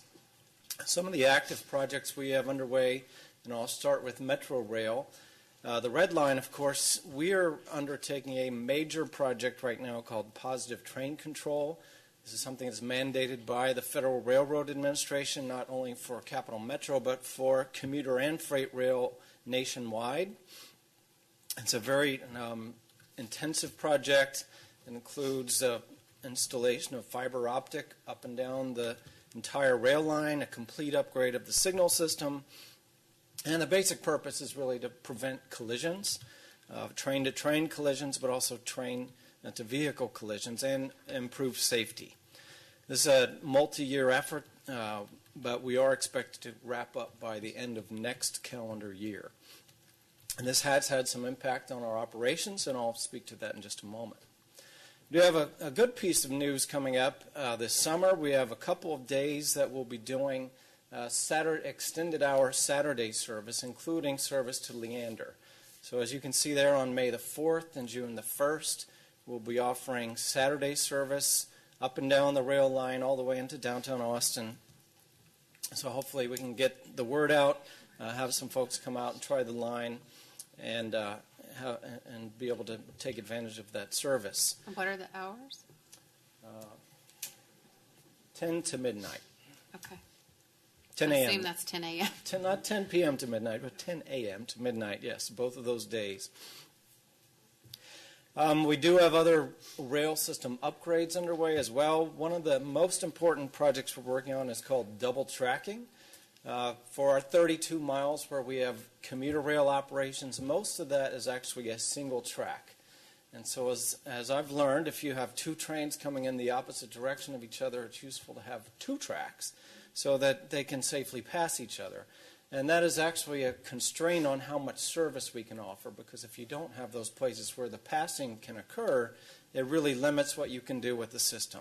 So we are adding double track sections that are right near our Lakeline station, near our Howard station, near our Crestview station, as well as closer to downtown. And then just several weeks ago, we had a groundbreaking for a major upgrade to our downtown station. That is not only going to benefit downtown, it's actually going to benefit the entire line, because that is one of the constraints on the overall system, is how many trains can move into and out of the terminal points on each end of the line, downtown being a major one. So in the future, several years from now when the project is complete, we'll have actually 3 tracks, be able to accommodate much more frequent service up and down the line. The double tracking will also make that possible. Excuse me? Yes, ma'am. So the double track, you're going to stop at Lakeline? You're not going to bring it up to Leander? Not at this time. That's a major long section. We do have a double track section here at the Leander station, but the section between Leander station and Lakeline will remain single track for the time being. In the future, and I'll speak to that in just a moment, we'd love to be able to double track the entire line, because that really gives you the maximum amount of flexibility. And when will it be done to Lakeline? Any idea? The Lakeline piece should be done within a year, I believe. Yes. The just a heads up, the third Wednesday in May is the Old Town Street Festival here in Leander. That'd be a good, I know that's something that council and the chamber would really look forward to, is if you're going to do a test pilot for a Saturday service in Leander, that'd be a good event to take advantage of. Very good. Thank you. One of the key things about the Red Line, and one of the ways we're trying to kind of change our thinking a little bit about it, since we've launched, it's sort of been a standalone service where most folks that use the Red Line, that's what they use. They don't necessarily use the rest of our network of bus routes and other services. We're trying to change that dynamic, and I'll explain a bit more in just a couple seconds here. But these are just some of the overall goals we have for the Red Line. We want to maximize our investment, make it more efficient service, increase ridership, support transit-oriented development. We continue to hear both locally and nationally that transit-oriented development, mixed-use, walkable development patterns are really the hottest real estate markets there are right now. And there are things happening up and down the line in that regard. And overall, we want to improve quality of life for the various communities we serve, including, of course, Leander. That ties into a big project we're working on called Project Connect. If you want to learn more, it's projectconnect.com. There's a website about it, but basically it's a long-term plan for our entire system. Hopefully you've heard about it. We've been underway for a little while now, a couple years in fact, and our board adopted the plan late last year, and we're moving into the next phases of it with regard to actually beginning design on some of the different components. One critical feature is the Red Line is right at the heart and center of this overall plan. You can see it here on this graphic. Again, 32 miles, 9 stations. We have the downtown upgrades underway, but just to kind of paint a picture of what could be in the future, we have a major mixed-use development at Plaza Saltillo. That's property Capital Metro owns. It's nearing opening phase for a major mixed-use development there with jobs. I'm sorry. Sorry. Where's Leander on that map? Right at the north end of the That red, is us at the the red end? dot. Yes. Okay, thank you. One other one we're working on, and this is not finalized by any means, but many of you have heard there's a MLS soccer team coming in the next several years. We've been in discussions with the developer of that site with the potential opportunity to put a rail station right at the stadium. So that's something we're excited about, the opportunity. Again, nothing's been inked, but we see a lot of potential for folks to be able to access that stadium and get to soccer games and other events, concerts, etc., by public transportation. The second station in that immediate vicinity is called Broadmoor. This is a project that we've been working on for several years. In this case, we would close our existing Kramer station and basically relocate it a little bit to the north. One of the exciting things about this location is within a few years there will be more than 10,000 jobs within a 5-minute walk of this location, and thousands of residences as well. So again, in trying to rethink what the red line actually is, today it's really collecting people out in the outer area, bringing them into central Austin, and that's typical of commuter lines around the country. But where we see this line going in the future is really a all-day, hopefully 7-day-a-week service, moving people up and down the line for all kinds of trip purposes, not just getting to work, but getting to recreation, to shopping and other things, both moving people not only inbound in the morning, but outbound in the morning. So as your community develops, this line has the opportunity to move people to jobs and activities in Leander as well. Another one, this one is even more conceptual, and it's just an idea at this point, but many of you heard that Apple is putting a 3 million square foot facility with up to 20,000 employees, ultimately up in the Robinson Ranch area. So there's been some very preliminary discussions about maybe there's an opportunity to do some adjustments to the red line to serve that facility and that campus as well. So again, very preliminary, nothing's set up at all, but just to give you, again, paint a picture of what could be. And then, of course, at Leander, there's a lot of exciting things going on there. I won't belabor that because you all are very familiar with those projects. We're not, actually. We're not, actually. Oh, well, Our projects. I just meant ACC campus, the Seton facility, the trail that connects. I thought you meant with Cap Metro. With Cap Metro, one of the things, there are no major capital projects planned for the near future for Leander. One of the things we are working on at all of our stations is what we call place activation.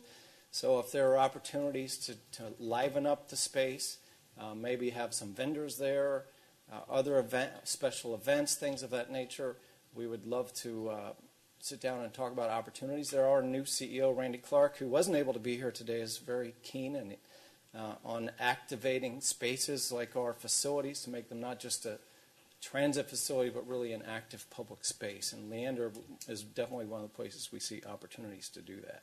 And so I'm sorry, just to be clear, you have about 12 acres in our TOD, correct? Yes, ma'am. And you're saying you don't have any plans for that in the foreseeable future? Well, nothing concrete. There's been ongoing discussions with adjacent property owners for a number of years, and we've looked at different options to kind of test the waters to see if there are development partners that may want to work with us to do something beyond the existing surface parking within that 12 acres, but we have not firmed up any of those plans at this time. And again, that's something that's very much on our wish list, if you will, but we have no solid commitments at this point. So we will be keeping that on our radar screen going forward. And just, again, to kind of look to the future as to what could be, some of the other pieces of the Project Connect plan that relate to the red line. One is this blue line. This could be a light rail project. It could be what we call bus rapid transit. But in either case, one of the most critical elements is operating in its own right-of-way, not stuck in traffic, very fast, frequent, reliable service. What that means for the red line and for residents of Leander in the future could be you could take the red line into downtown, make a quick connection right near the convention center at the new downtown station to a blue line, and get straight to the airport, because this line would go down Riverside directly into the, ideally, and again, we haven't locked down every single detail. That work is underway now to flesh out the details of the blue line, but the plan would certainly be to have it serve the airport directly. So that could be basically with one connection made, a ride from Leander all the way to the airport, as well as the active Riverside corridor. This would also serve the emerging health district in Central Austin, UT campus, and ACC Highland. Another piece of that, and also on dedicated pathways, would be the Orange Line. That's currently the highest ridership line in the system. We'd look to upgrade that, again, operating, not being stuck in traffic, but serving major jobs and residences up and down North Lamar and South Congress. And again, the blue line would have, or the red line, excuse me, would have connections to that service as well. At Crestview Station, would be an ability to make a connection there as well as in the downtown area. There are multiple other lines in the plan. You can see some of the listed here. I won't go through all of them. They are, again, available on the website if you want to learn more. But essentially, the point we're trying to get across, I think, is that we have a vision, and hopefully with some funding that may be up for a referendum next November, we would be able to move to a system where the red line becomes a central element of a comprehensive transit network serving the entire region. I should mention we do have park and rides planned in multiple parts of the Central Texas to bring people in and out. With the tremendous growth we're facing, it's becoming more and more apparent that we really need to diversify our options for getting around, and we think this plan will help us accomplish that. I'll be glad to answer any questions about that if there are any, but just a couple more details. One is our Metro Express service. As you may know, we have two routes that serve Leander and the Leander Station. They both have been growing in ridership substantially. The 985, in fact, is up by more than 50% over the past year. Part of the reason is because of the express lanes that have opened on MOPAC, and we've realigned those routes to be able to take advantage of those. With that faster travel time, more reliable service, and being able to basically zoom by the cars that are stuck in traffic because we're in that express lane, we've seen ridership go up dramatically. We're serving downtown much more directly than we have in the past. And we also worked with the City of Austin to get a what we call a transit priority lane on West 5th. So that was actually one of the biggest choke points all the way from Leander into downtown Austin was that last little bit. So now we have an ability to bypass there as well. So faster, better, more reliable service from Leander all the way into downtown. Another piece we're working on is something we call neighborhood circulators. We know there are lots of parts of Central Texas where the traditional big bus service is not necessarily the answer. It could be because the land uses aren't supportive of transit. It could be the road network doesn't support big buses. Lots of different factors. So we're looking at different and more innovative ways to serve different parts of the community, and neighborhood circulators are a part of that. Do we have that coming here? Well, that was a good segue for a slide that's about to pop up. So initially, we're launching this in August of this year, and the zones shown with stars. But in the future, and as part of the Project Connect plan, we would see this as actually a great, what we call a first and last mile connection, potentially including in Leander. It's a way to provide service in areas that, again, a big bus, traditional fixed route transit is not necessarily the right answer. So we'll be, again, launching in August with the areas that are starred, but looking to grow this over time. I'm sorry, Yeah. that means Leander when? Well, that's subject to discussion, but it could be not far on the heels of that August launch. We want to get those going, test them. These are really pilot projects. There are not many places in the country that are doing this, because one of the unique things about it is rather than the vehicle operating on a fixed schedule and a certain route, it goes basically anywhere within a zone, and just like a Uber or Lyft, you use an app to hail it. So you would use the app, or you can call if you don't have a smartphone, aren't comfortable using an app, you can also call. But you basically say, I'm here, I want to go there. As long as you're within the zone and you meet the other requirements, we'll say, well, we will, or the app will say, we'll be there within, it may be from 10 to 30 minutes on a typical scenario. So is that, this is a loaded question, okay? Yes. I don't recall what the category was for the line to the airport, but I've heard people ask many times, is there any way to get from here to the airport on public transportation? There is today, but this would make it much easier in the future. Okay. So today you could take the red line all the way to downtown and make a connection to get to the airport. But with the blue line, part of that is to dramatically upgrade the level of service, the reliability, the speed, and the frequency of service. Okay. So when you roll these out, I'm sorry. I think it would be super beneficial. I don't know if you do this already, but to put a projected time of travel from That's one a great point idea. to another, Yep. so that people can gauge whether or Sure. not that works for them. You bet. And we will do that. And on our website, even today, if you put in your origin and destination, it will give you the different trip options available as well as the travel time. Okay. I'm sorry, the places that you're trying the bus service at, how were they selected? The ones we're starting with were ones that were affected by a major overhaul of our route network we did last June. So in some cases, we had identified areas with very low ridership, and because we have a limited budget, there's hard choices to be made. And so the board ultimately decided to either remove or realign service in some areas, and partly based on community feedback, we heard back from some people, even though the ridership was relatively low, that they felt they needed and wanted service. And so rather than try to serve them again with that low ridership fixed route that may run only every 60 minutes, for example, we developed this option. Hopefully it serves the community much better, but also is more cost effective. Okay, so there were places that had service cuts. And to be blunt, yes. Sorry. No, that's Thank good. you. In some and I believe cases, Manor, yes. Manor was one of those communities. Manor is one. We've been working with Mayor Jonesy, and actually Travis County and portions of unincorporated beyond the city limits of Manor. They are helping financially underwrite service in that area as well. So we'll be launching. That's another one that would launch in August. Yeah, and this is something I'm going to look forward to being in our community, because we do have a demand for this.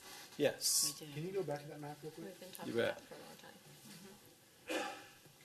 So just to be clear, the green boxes are representative. These are not cast in stone. Part of the process to develop these is actually to engage with elected officials as well as community members to kind of define the right boundaries.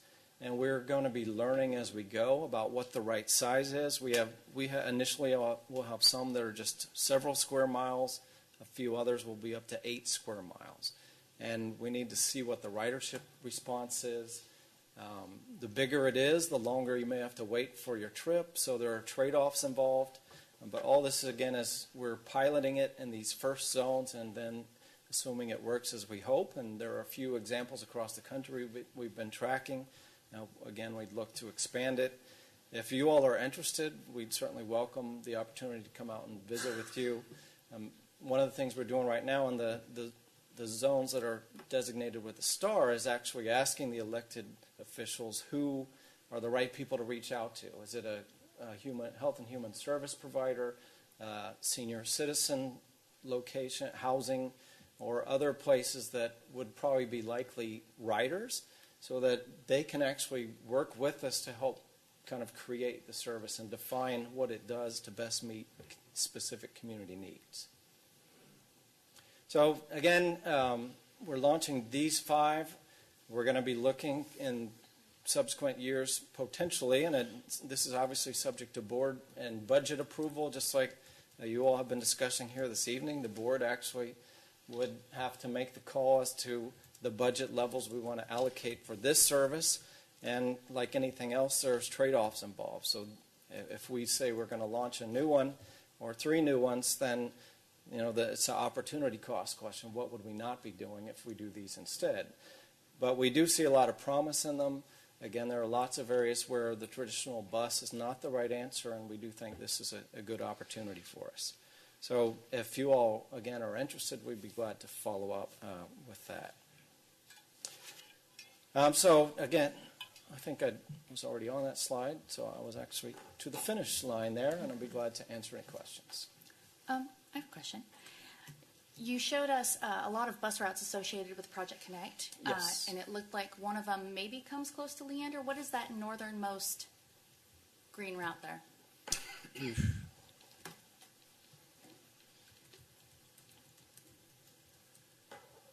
Let's see, I'm not sure which one you're speaking of. The dash line that comes all the way up. I believe it was before this.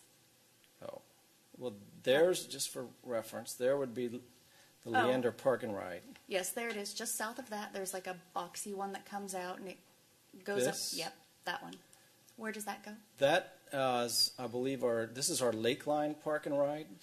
So that would be one of the local or express routes that serves the Lakeline Park and Ride. Okay. And this map is not geographically accurate. It's a conceptual map. So the distance between Lakeline and Leander and a real map would be quite a bit further, of course. But. And I have one more question, and it's not actually related to service, so if you can't answer it, that's okay. Sure. Leander is a partner city with Cap Metro, correct? Yes, ma'am. Are there any other cities besides Austin that are partner cities? Yes. Who else? Manor is a partner city, and Lago Vista, Jonestown. Round Rock just get bus service? Round Rock contracts for bus service. They were never a member of Capital Metro under state law. If a non-member city or unincorporated area wants to partner with us to develop bus service, we have a methodology for that, and then as long as they provide 100% of the financial support to underwrite the cost of the service, we can provide service. So in Round Rock's case, they did what's called a transit development plan, as have many other of the non-member cities. And then with their council approval, they said, we want to try this. We've launched service up there. It's actually been successful enough that they've added to their budget to grow their service. In that scenario, who captures the 5307 funds? Capital Metro collects 5307 funds for the entire urbanized area as per federal law. And in the case of Round Rock being the sole exception, they are what's called a subrecipient. Actually, they're a direct recipient. So it gets a little complicated. Capital Metro is the designated recipient for the urbanized area. Within the urbanized area, there can be a direct recipient, another entity that's not part of Capital Metro, as is the case of Round Rock. In that case, the funds flow from the Federal Transit Administration to Round Rock directly. Okay, so in the scenario that you just gave us, they're in theory using some of their federal funds to pay you all for bus service? That's correct. Okay, thank you. And to be clear, though, the federal funds are, in Round Rock cases, around $500,000 to $600,000 a year. They can only be used if there are local matching funds. So there are matching requirements, and depending on if you're on the capital side, it's 80-20, 80 federal, 20 local. If it's operating funding, then it's complicated, but essentially you have to provide at least 40% local match. And I'm sorry, did you just say that their bus service costs $500,000 to $600,000 a year? No, that's okay. what their federal share is. Okay, I thought that seemed low. Yeah. Thank you. I have a question about your maintenance facility, Yes, or ma'am. the proposed one that's Yes. further up the spur. When is that going to go into action? That is not determined at this point. One of the things when we look at the Project Connect plan will be what's the build out for the red line, and then the other piece of the overall system that might operate that same type of equipment would be what we call the green line. We own the line actually all the way from Llano to Giddings, but the section that could potentially be a commuter rail line in the future is where the red line comes into the downtown area and then out towards Manor and potentially Elgin. So if that line were developed, we'd possibly use the same type of rail car. Therefore, the current rail maintenance facility, which is down off of Burnett Road, just north of 183, would no longer be adequate, and that would be when it might trigger the need to develop a new maintenance facility, which is why we long-winded answer, I apologize. But that's why we acquired that land up north of here several years ago for that Okay, potential. so it sounds like it's going to be quite a while. It would be a while, Yeah. yes, ma'am. Okay. Todd, thank you very much. We appreciate I have it. one question, I'm sorry, and this is a basic question, but what is the Leander ridership? Leander current ridership is just under 500 boardings per weekday. And that's grown quite a bit. I was looking at the history. Like, for example, it's almost doubled over the past, I think it's doubled over the past 5 years.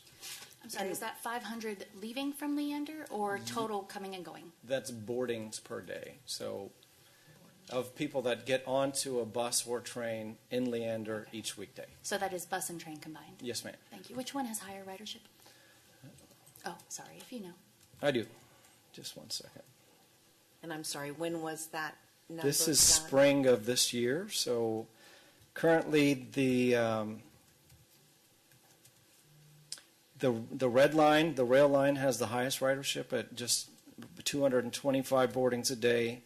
The 985 bus route has 188 boardings per day, and the 987 route, another express route, has 60 boardings per day at Leander Station. Thank you. I see on your website that your operating budget was $250 million this past year. Do you know offhand what Leander's portion that we pay all a year is? It's the same as what you heard presented earlier, because it's based on the 1 cent sales tax, so it's approximately $5.1 million per year. Okay, thank you. And All right, council, we're up against time. We want to keep this moving. But I've got a request to take a short break, so if you want to engage these gentlemen, maybe get a card and you can give them a call. Thank you very much. Thank sir. you We so appreciate much. it. Thank you. So at this time, we'll take a break until 8 o'clock. That's 11 minutes. All right, the time is 8:02. We are back in session. We're going to move to item 25. Receive presentation of the recommendations from the Planning and Zoning Commission regarding updates to the future land use map. The Planning and Zoning Commission tabled this item at their last meeting. They're going to participate in the overall update to the comprehensive plan, which will include a new future land use map. Thank you very much. That's what I like to hear. All right, number 26. Discuss and consider action on a resolution granting approval of the Travis Central Appraisal District real estate acquisition. Mr. Pack, back again. Thank you, Mr. Mayor, members of the council. We received a request from the Travis Central Appraisal District, as all taxing jurisdictions within Travis County did, requesting approval of their planned acquisition of a new facility. State law requires that for real estate transactions, the appraisal districts must receive 3/4 of their members' approval. So they've requested that the City Council consider and hopefully adopt this resolution.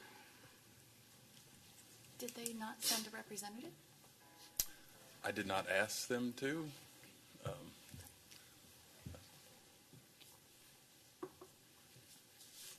I'll motion to approve it. I would say that I'll second. there's a June deadline, I think, so. Do you know if there are other cities have already received this resolution? Everyone should have received it because they have to receive 3/4 of all taxing entities. So in Travis County, that includes not only cities, school districts, MUDs. A lot. I don't know if it's 50 or 100 taxing entities, ESDs, the health district. So all of those, 3/4 of those have to approve affirmatively. All right, we have a motion and a second. All in favor? We have discussion. You haven't asked. Sorry. I have discussion. I just want to say that I was really disappointed reading the letter from Travis County Appraisals because the people protesting have gone up 207% in the last, I believe, 10 years, something like that. Enough that they're looking to rent a convention center to do these issues. I think that there's a problem in their process, and I don't know that throwing money at it is the best option. I know we are not paying the money, but our taxpayers are. So I just want to get that on the record. All right, any more discussion? All right, motion and second, all in favor? All opposed? Motion passes 5-2. Thank you. Thank you, sir. All right. Move to number 27. Discuss and consider award of a contract to Texas Materials Group for the 2019 street rehabilitation project in the amount of $1,664,282.95 and authorize the city manager to execute any all necessary documents. Good evening again, Mayor and Council. We did receive 4 bids on Friday, April 5th, and opened those. The lowest qualified bidder was Texas Materials Incorporated with a base bid of $1,664,282 and change. They have a good performance record, strong recommendations, and have completed similar projects in the area. The second low bidder, Alpha Industries, was within 1.4% or approximately $24,000. So that was a very close bid. And actually, Alpha has done, I think, out of the last 5 or 6 years, they've done 4 or 5 of these contracts. So this time, it's Texas Materials did beat them. It was a very close bid again. The project does include just the base bid items and not the alternates. And if you look up here at the slide or the screen, you can see the segments or parts of the project that we're doing. Starting here in the northwest, you see Baghdad Road from 280 up to Live Oak. A little further south on Baghdad, Halsey Drive from Baghdad to I can't remember that side street name. Whitaker. Further south, more into the central part of town, Lion, Horseshoe, and a couple other side streets. Further south on Lakeline, Osage from Lakeline, just a little further west to Quick Fork, and then some other minor repair work on Journey Parkway, generally from the bridge to County Road 175. But those are the green ones. That's the ones that we are doing for our rehab for 2019. All the other colors are previous rehab projects. And then if you look further to the far north on Baghdad, you'll see one of the alternates was just another segment further north on Baghdad, and then Horizon Park was the other alternate that wasn't awarded. But staff does request authorization for the city manager to negotiate and execute award of the contract to Texas Materials Group for the 2019 street rehab project in the amount of $1,664,282.95 and authorize the city manager to execute any and all necessary documents. I'd be happy to answer any questions on this. I have a couple of questions. How do streets get identified? Back in 2015, we did a study that assessed all the streets that were maintained by the city within the city limits, and we evaluated those based on their condition and gave them a score, and we used those scores to assign a priority. And we also look at the streets regularly as well. That sometimes some move up the list, some move down based on various factors. A lot of times, their heavy traffic can deteriorate roads faster than. Quite a few roads that were annexed in after 2015 as well. So yes. Those have all been a part of the review. No, the ones that were not part of the city when the study was done have not been included. But the next study that's we're looking at proposing one in next budget year, they would then be included in the next study. Okay. I actually have a couple of concerns related to that. Mm-hmm. Several times we've heard from residents out around Greatwood about the condition of 280, and it's deteriorating from what we've heard even since then. And then when I look at this map, I see that Halsey is on the list, and Halsey seems perfectly fine right now, and we just had somebody in here the last meeting talking about how it's zoned to get a whole bunch of apartments that are going to be there, which I believe would probably necessitate a road widening at some point to accommodate that sort of traffic. I'm not sure if Halsey is widening. I'm not aware of that, but if you do drive Halsey, it's settled awful, significantly. Okay. There are multiple culverts, and there's a settlement to where it's the point where it's It's a little wavy. It's big Yeah. dips. that may Compared even to be a 280. bit of an understatement. Compared to 280, it's a walk in the park. Right, or 177. I mean, that's Right. very Most, dangerous. I think 177 was not included in that Right. 2015. That wasn't part of the study That because it wasn't wasn't right. within the city at that time. But that, I mean, 2015, 3.5 years ago, that's a significant time with as fast as we're growing. Right. And so you're saying that we won't do another study till next year, 2020? If it's approved in the budget, we would start it next fiscal year. Why is there not a process that would evaluate those roads as they're brought into the city to include them in this? Well, the process is to do those studies about every 5 years.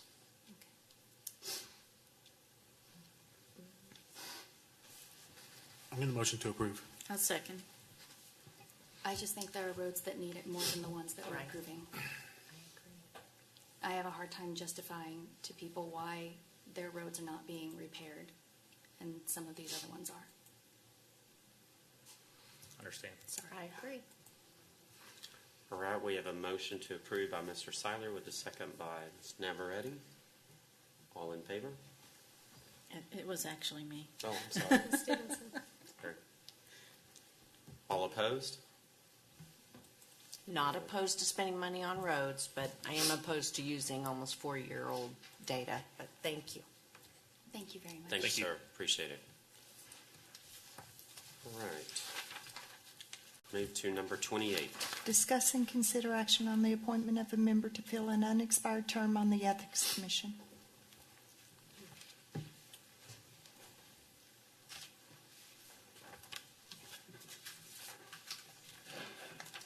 Any thoughts, discussions? I'll make a motion to approve Melissa Bradford. I'll second. 3 great choices, by the way. Definitely. I mean, it was very, it's great to see. So anybody that doesn't get chosen, I would love to talk to you and about any future opportunities for different boards and committees. Okay, we have a motion and a second for Melissa Mayor. Bradford. Just for clarification, y'all had additional names that were in the packet to consider as well, just so you're aware, because you had more than 3 you interviewed. Have any of those sorry, who? previously served No, they were interviewed by y'all previously. back in October, November? They're in your packet, yes. I just want to make sure, because you had mentioned that you had 3 great candidates. Yep. All right, all in favor? All right.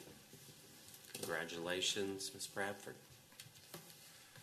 All right, we're going to move to number 29, discuss and consider action on ratifying the mayor's appointment to the Citizen Action Advisory Committee. I'm going to nominate Joel Schneider and Anthony Lucero for 2 vacancies. I'll second. All right, we have a motion and a second. All in favor? That passes unanimously. All right, we move to number 30.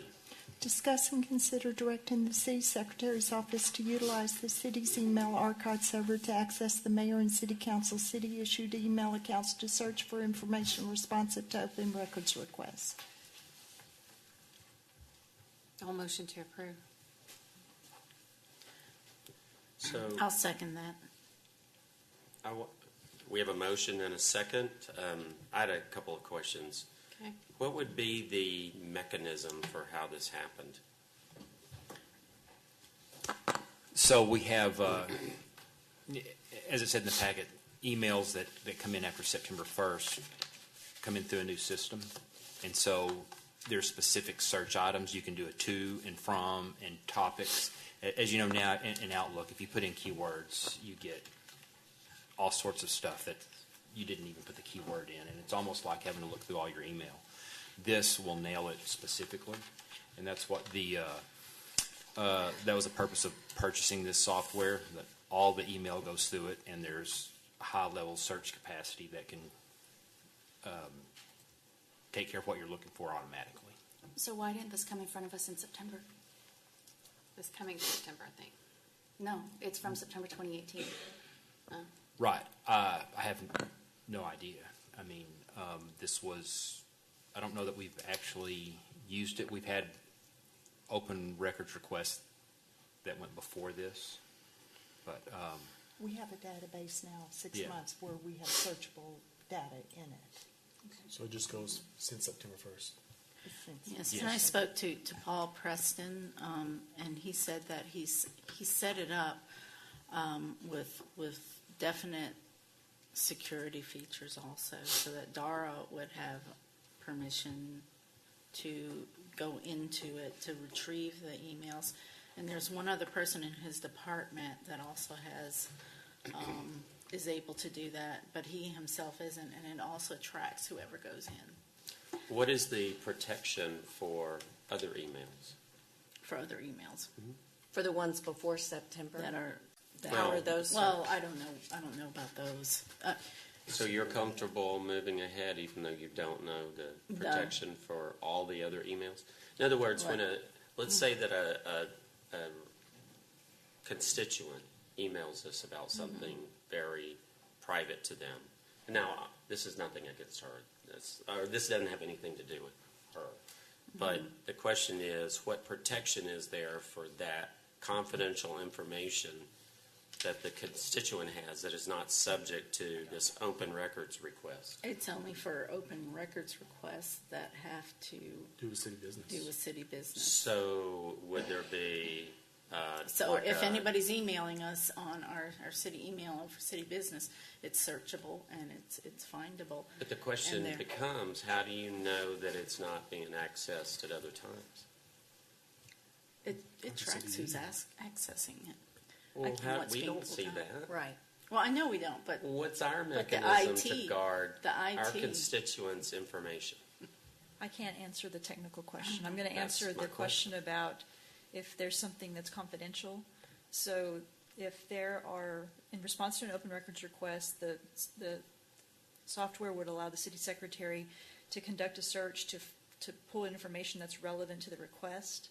If there's any information in that request that is subject to an exception or potentially confidential, then we review that and send a request to the AG's office asking that that information can be withheld under one of the exceptions that's allowable under the Public Information Act. And there's some information that can be withheld without seeking an AG opinion. I believe one of those is the constituent's email address. So that doesn't become public. So that's an example. So, Ms. Sines, we've had a number of requests this election season that several of us who have been filling them had information that wasn't relevant to city business. And currently, our process has us pulling those emails and contacting you and the city secretary about it. How would that be handled under this system that automates it? I don't have an answer to that question. Go ahead. Well, all the emails relevant to that topic or the request would then be consolidated by the city secretary, then the city attorney would go over them to see if there was anything confidential or that needed a request. So it takes our say out of it. Right. So if I have backstory on an email that I think makes it confidential, I don't get to have that input to flag it to the city secretary and council to say, this is the issue why I think it's privileged. It's up to somebody else's interpretation. We don't have to take Right. the council member out of the conversation if that's of concern. There may be concerns that are still, there may be information that still has to be disclosed, whether there's questions or not, just because of what the law says. There are times when we can seek an AG opinion where it's not clear. Okay. I think this is overreach. Yeah, I just have a quick question. If the city secretary is going to take ownership and responsibility for searching the emails, are you only saying you would only search for 6 months and then anyone else would still have to go back and search prior to September 2008? So the council members still have to go back and search in their emails since you only have access to the last 6 months? It builds daily. So anything prior to September, yes, the request would go to y'all like I do it now to Okay. search your emails for anything that's responsive. It doesn't pick up old emails Yeah. going forward. And so, as far as responsibility for fulfilling that request, that still comes back on each individual council member, correct? She's doing the search, but if something gets missed, we're the ones who are on the hook for it. Well, the software's doing the search. It's not this. Well, for the emails that are prior to when the software captured it, the city secretary would request that information she'd still have to request that information from the individual council member. It would depend on the scope of the request. Wouldn't the practice still be to notify council when there is an open records request anyway, so we would all be aware of that? So then why do we need it? Yeah. Well, it's That was a a topic way, of I know conversation last, night is government transparency. yeah. Well, Well, I mean, the We're last still meeting we responsible. discussed We have an automating. obligation to do it. The Right. question becomes other people's privacy. Right. And I'm not comfortable with that. I mean, I'm not comfortable with that at all. I mean, I have an obligation to somebody else that may have sent me a confidential email. It could be land purchases. It could be, something going on with their home. And look, Legal I'm not questions. saying that the person here isn't trustworthy. That's not what it's about. But those are privacy concerns that this doesn't answer, that I don't know Well- isn't good enough. I'm Well, sorry. Mayor, from what I understand, any kind of business that we do on our emails is subject to search. Absolutely. No, it's subject to search, but if it is Yeah. a legal conversation with our attorney, or Yes. or if one of our We get to make that constituents decision. are emailing us about something confidential, Yeah. a problem or an issue that they have, Well, I think you go Well- under the guise of when you are reaching out to your local public official with, an issue or something, you're reaching into that public forum. And so I don't think most. anybody can look at any of my emails. I mean, I'm not hiding anything, and it's not like you said that you're trying to hide something. It's just I believe in full transparency. It should be able to. If that's the case, are Well, you comfortable with your private telephone being analyzed? Well, we're not talking about that this evening. We're talking about Well, emails maybe we should. to our. Why? We really want we've had transparency. our Text office. messages asked for in the last Right. few weeks. Text Or- messages Well, on their. I've been there. I've had the same request.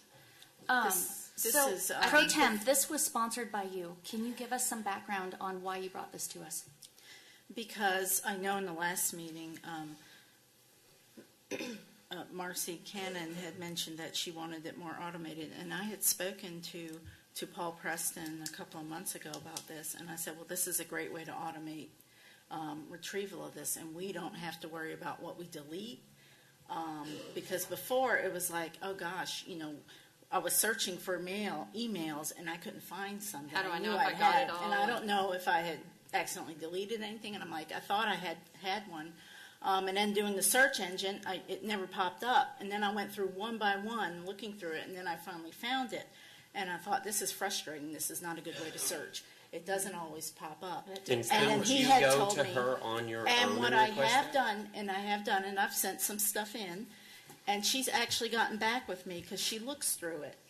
Dara looks through it, and she says, oh, no, you don't need, that's not the information we need. That's So then not why to do couldn't with it. you So- just do that on your own without? Because I can't find everything. And also, Well, no, the I'm saying complaint you went was, to her. the complaint Why was, can't I'm you just do it? excited, okay, I'm excited to have her do this. It relieves me of the time and looking through my emails. But not the responsibility. So if there's an Absolutely. error, well, you're still held. This Not one that is she would far make an more error. thorough. This one is far more thorough than what we can do, like the mayor mentioned in the Outlook, search Yeah. bars, because that's what I'm doing, and I'm searching by every keyword I could possibly come up with and submitting what I have. Right. But this, I think, would have a much better chance at catching stuff and submitting it. Suggestion. I don't think when staff started this, they thought about these issues, but this is a IT best practice. It can find everything. So what if the search is done, then that information is provided to the council member first before it goes to the city attorney? Or I mean, the only alternative I could think of is that we would have to teach. I just have to talk to Paul, and he's out on a conference, or he'd be here. Maybe we can postpone this until Sure. mid-May when Paul can be here. I'll withdraw my motion and motion to postpone this to the next meeting that Paul can be here to cover it. And one thing that we're balancing here is that the city secretary is the public information officer, and she's got duties under the statute to produce information that's public. So we do have to be mindful of that and allowing her to do that job while weighing the other issues that y'all are bringing up. I still think we'd have the opportunity if an open records request came for something in my email, and Dara says, hey, I'm going to search for this email. I can say, hey, Dara, I got a confidential conversation between me and so-and-so, and this and that for an AG opinion, or whatever the process is. So. Yes. Yeah. Well, then I don't understand why it couldn't be voluntary. If Pro Tem feels fine with her looking through, then she should be able to go to her. But if I don't feel that way, I don't feel like it should automatically be done, because I don't feel that way. I don't think there's protections enough in this. The idea that you're just trusting, I mean, I think Hillary's emails show that isn't very reliable. When we have this conversation, I'll be prepared to talk about what the Public Information Act requires as far as what's public and what's not, because that's the majority of what you're going to be discussing as far as relevant to city business is going to be public. And that's how the statute is geared. And so we'll cover that so that is information that you have when you're considering this item again. Yeah, and I also let anybody know, if you're emailing me on my city email, it's subject to public search. So, that I let people know. So, whatever's on there. Sorry, Ms. Crabtree, do we have an active motion, or? I think you withdrew. The Mayor Pro Tem would need to withdraw her second. I withdraw my second, and I second the new motion. To postpone to May 2nd. To May 2nd, yes. All right, we have a motion to postpone and a second. All in favor?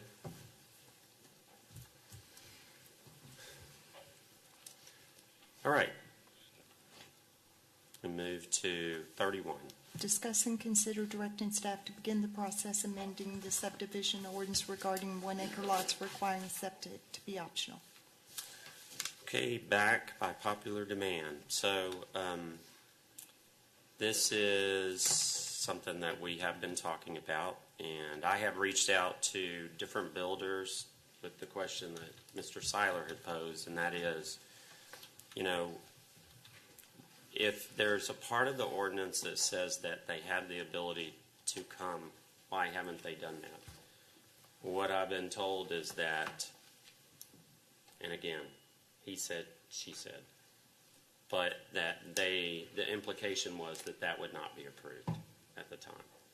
So my intention is to make it something where it's absolutely optional. I can also point to the fact that since we changed that, we haven't had any 1 acre lots on septic. Absolutely. You're not allowed to have them on, you're allowed to have New them on. developments. I'm sorry, you're allowed to have them on septic, but you still have to pull the wastewater lines to your development. So that's the issue. Which means they're not going to be able to recover. Unless That's not true. There's only one clause in there that says, correct me if I'm wrong, unless there's topographical reasons why it's not feasible. Can I ask before we move any forward on this, please? We voted as a council unanimously to bring this back in a workshop. And I don't think we can bring it back and discuss it as an actual agenda item asking for action when we as a council voted to have it in a workshop. That's against the charter. I did ask the mayor about this in an email, and I think your response was that this would be addressed somewhat during the work session we did have, but I don't think we covered this. Well, what I was referring to was the possibility that a developer that wants to do 1 acre lots would be able to recover some of the cost, which is part of the reason why they aren't going to do it under our current ordinances, because they cannot. Let's just take Greatwood Phase 2, for example. On 89 homes, he's not going to be able to recover the cost to bring sewer and to fix the road all the way and be able to pass that cost on through 89 homes. So if there was a funding mechanism for the other tracts of land, as we talked about earlier in the workshop, that would allow somebody to recover some of those costs, then I think that would enable these types of developments. What I find so interesting about all this is that, I hear over and over again that one of the things, I heard it last night in a forum actually, that one of the things that we've done that's so different, we wanted to be different, and that we went out, we did things different, and one of the things that was so good was executive housing. And yet, this absolutely restricts and has restricted executive housing.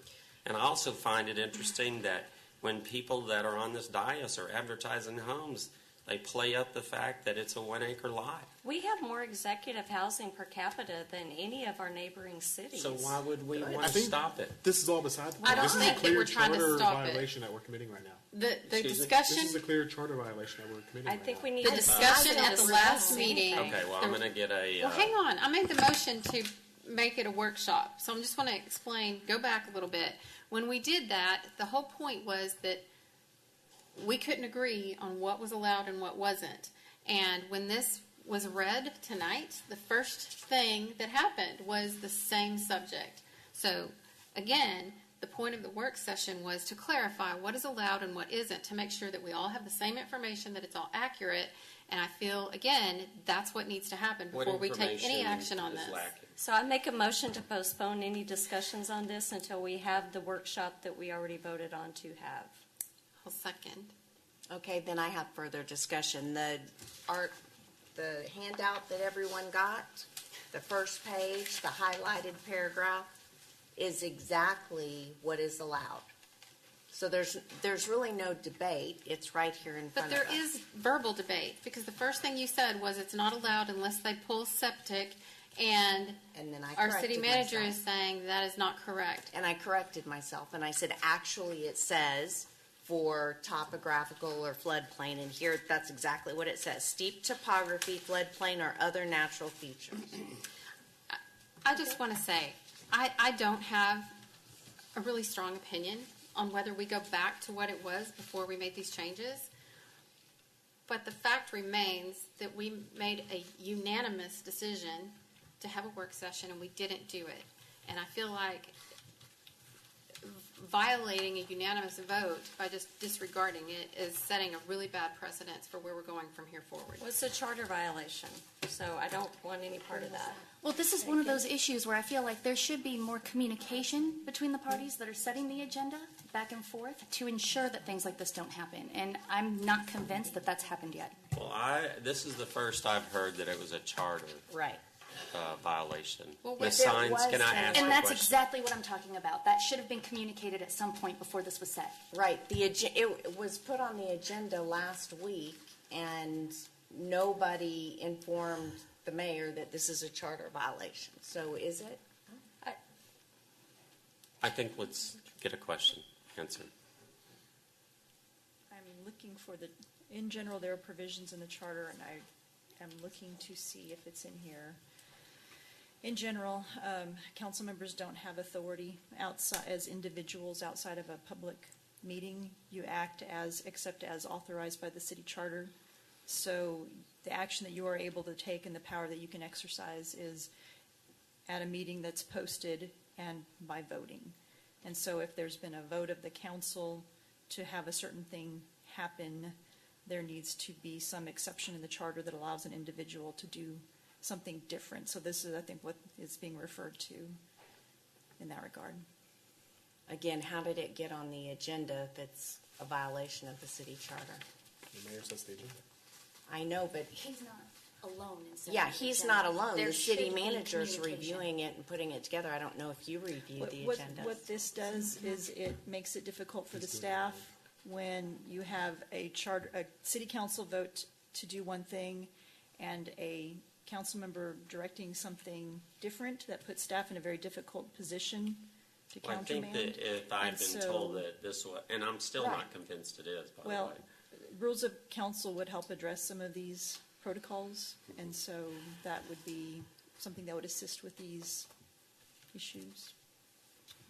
Okay. I'm sorry, again, my question is, if the mayor inadvertently, or I can submit something for the agenda, and you would hope somebody would tell you if you I can't. would hope somebody would say, I'm sorry, you can't do that, you're violating a charter item. And so is there a review mechanism? Is that something our city manager would catch or not? You would think that the mayor would meet with the city manager and the city secretary He before does. every meeting. Well, we never, till tonight, have I ever been told. And by the way, I still am not totally convinced that it I understand that. applies with that language, but I've never heard that before, or else I would have pulled it off. My intention was that maybe first of all, we do have all the documentation Right. that we're going to talk about in a work session, but I'm fine. We'll postpone it, we'll do a work session, we'll come back with the very same material. So I will did you make a motion to postpone till May Yes, sir. 2nd? All right, do we have a second? I actually made a motion to have the work session. Okay. As we had previously. Great, awesome. Do we have a date certain when this work session, the workshop's going to be held? What's the availability? I actually made the motion to The- stop and redo it after we had Yes. had the workshop. Do you have a date that you're looking at? For the May 2nd. Well, Okay. Sure. We have You May want 2nd. May 2nd? No, we don't have anything. Okay. All right, all in favor of putting it on the May 2nd? All right, passes unanimously. Do it again. All right. We move to 32. Discuss and consider directing staff to begin the process making alley-loaded garages optional in all categories. All right, so I sponsored this really as a result of some of what we've seen lately and the conversation we had with Ashton Woods. And, we even saw it tonight on their development where the material they're using on the alley-loaded product is not as nice as they are on the other sections without alley-loaded product. Coincidence, maybe? Or they're trying to recover some of the costs associated with putting alley-loaded product in. And again, this isn't, my intention is, look, if a builder makes a product that people don't want, they're not going to buy it. They're not going to live in it, right? If they get it wrong, they could go out of business because the consumer doesn't want it. They have to know what's going to work or else they won't be around. I don't think that applies to the city. I think we erred when we passed this 2 years ago, and I think some of the developments that we've seen certainly are a reflection of that error. So I'm going to make a motion that we make it optional, and let's let the builders and the consumer decide the housing choices that they live in. I'll second. Go ahead. I'm concerned, for the record, we all know how I feel about alley garages and what people can build. I'm concerned, though, that just taking out the language about alley-loaded garages is going to lead to unintended consequences because of the other regulations that we have on garages and how far out they have to stick. So, Ms. Griffin, would just removing the language about alley-loaded garages still allow for the smaller lots to have front garages, or is there a way that they can be in compliance without just having the entire first floor garage? So they would be able to do it, but it'd be limited to a single car garage? Do you have any recommendations to allow for a two-car garage? Well, I think we were working with the HBA. They had a meeting to talk about it, and we were working to set up a meeting with staff, but they met last week, so we were supposed to meet soon. And I think they had some ideas we were going to work through. That's so we were on the front brainstorming. elevation.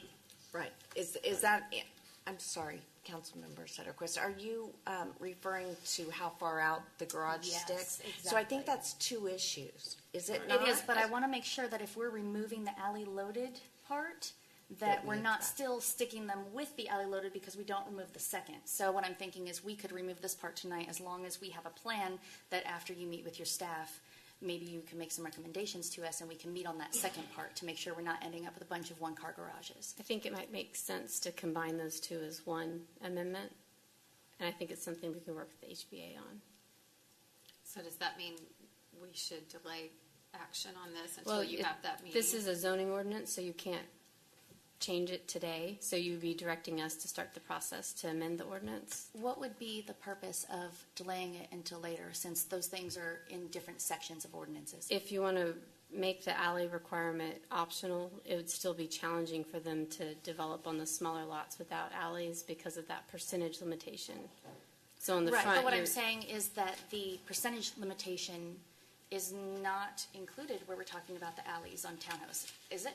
it's in the architectural component section, and that's where it talks about the percentage of the actual home frontage and the garage door opening. And is that, I'm sorry, is that listed on, like where we have townhouse and cottage and that sort of thing? No, or is that it's listed architectural under the main- standards, so it's a in a different article. section. So they are in different sections? Yes. Okay. Yeah. So I think splitting it would be okay, because they are two different areas.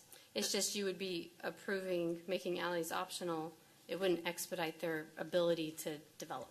There would be conflicting. Right, so they No, could. but it doesn't hurt anything either, because it would only be Well, conflicting what would for it a conflict couple with? How weeks. many different zoning classifications would it conflict with? So if you remove the alley, we plat some lots that are single-family limited and they're 40 feet wide, then you have a product you're placing on there that's 30 feet wide, and our ordinance says that you can have no more than 50% of the front dwelling as garages. So it makes it very hard for them to have a two-car garage on the home. For what size lots? This would be the smallest, the single-family limited lots. Those would be the ones that trigger the alleys. Yeah, at 41 feet. Does the ordinance say all lots under 50 feet, right? So if you're, Well, you have to be zoned SFL, which means you're 41 to 50, so it would be under 50. Yeah. So a 48-foot lot, you still have to do an alley right now.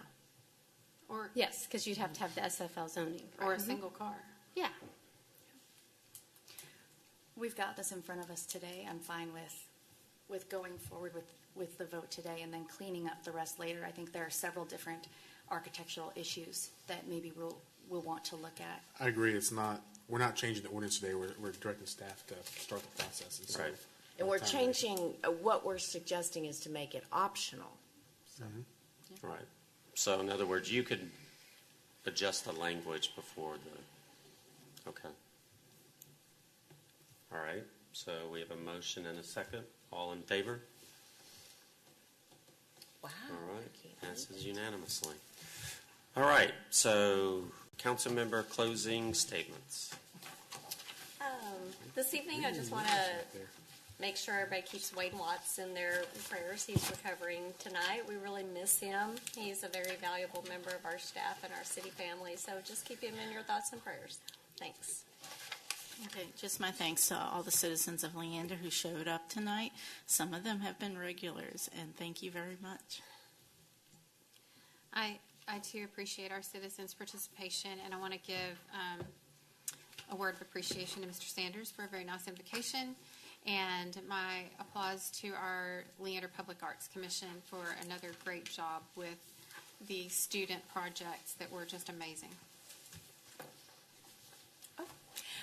I want to thank everyone. I also want to mention on our consent agenda, we approved the 8th annual Leander Bull Riding Shootout, which is so much fun if anyone's gone. I think there were 700 people last time. It benefits Leander High School FFA, and it's the information will be on the park site. Okay.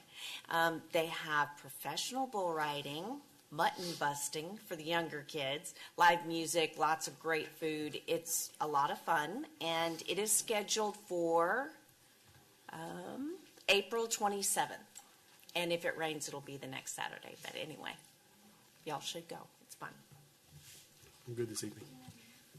I wanted to thank the Parks Department for an amazing Easter extravaganza this last weekend. And, all the families had a ton of fun. It seems like it gets bigger every year. And a special thanks to Heather for letting me have the microphone on that middle hunt, because I had fun yelling, "Get the eggs." Also, for anybody who's been in Leander for a long time, I think all of us on this dais know Blanche Corley. She is a longtime volunteer with the city. She helped set up a lot of the departments that we have. I think fire and police, if anybody remembers correctly, decades ago. And today is her 91st birthday. So happy birthday, Blanche. Happy birthday. So, 8:45 to under 1. All right, so we can do it. Just wanted to, again, say thank you to everybody that applied for committees tonight. And don't rest easy, because we're going to get you on another committee. And we appreciate you coming forward. And it's really nice to see people that are really qualified come forward and want to serve. So thank you very much. With that, if I could get an adjournment. So be it. All right. Thank you. Time is 8:45.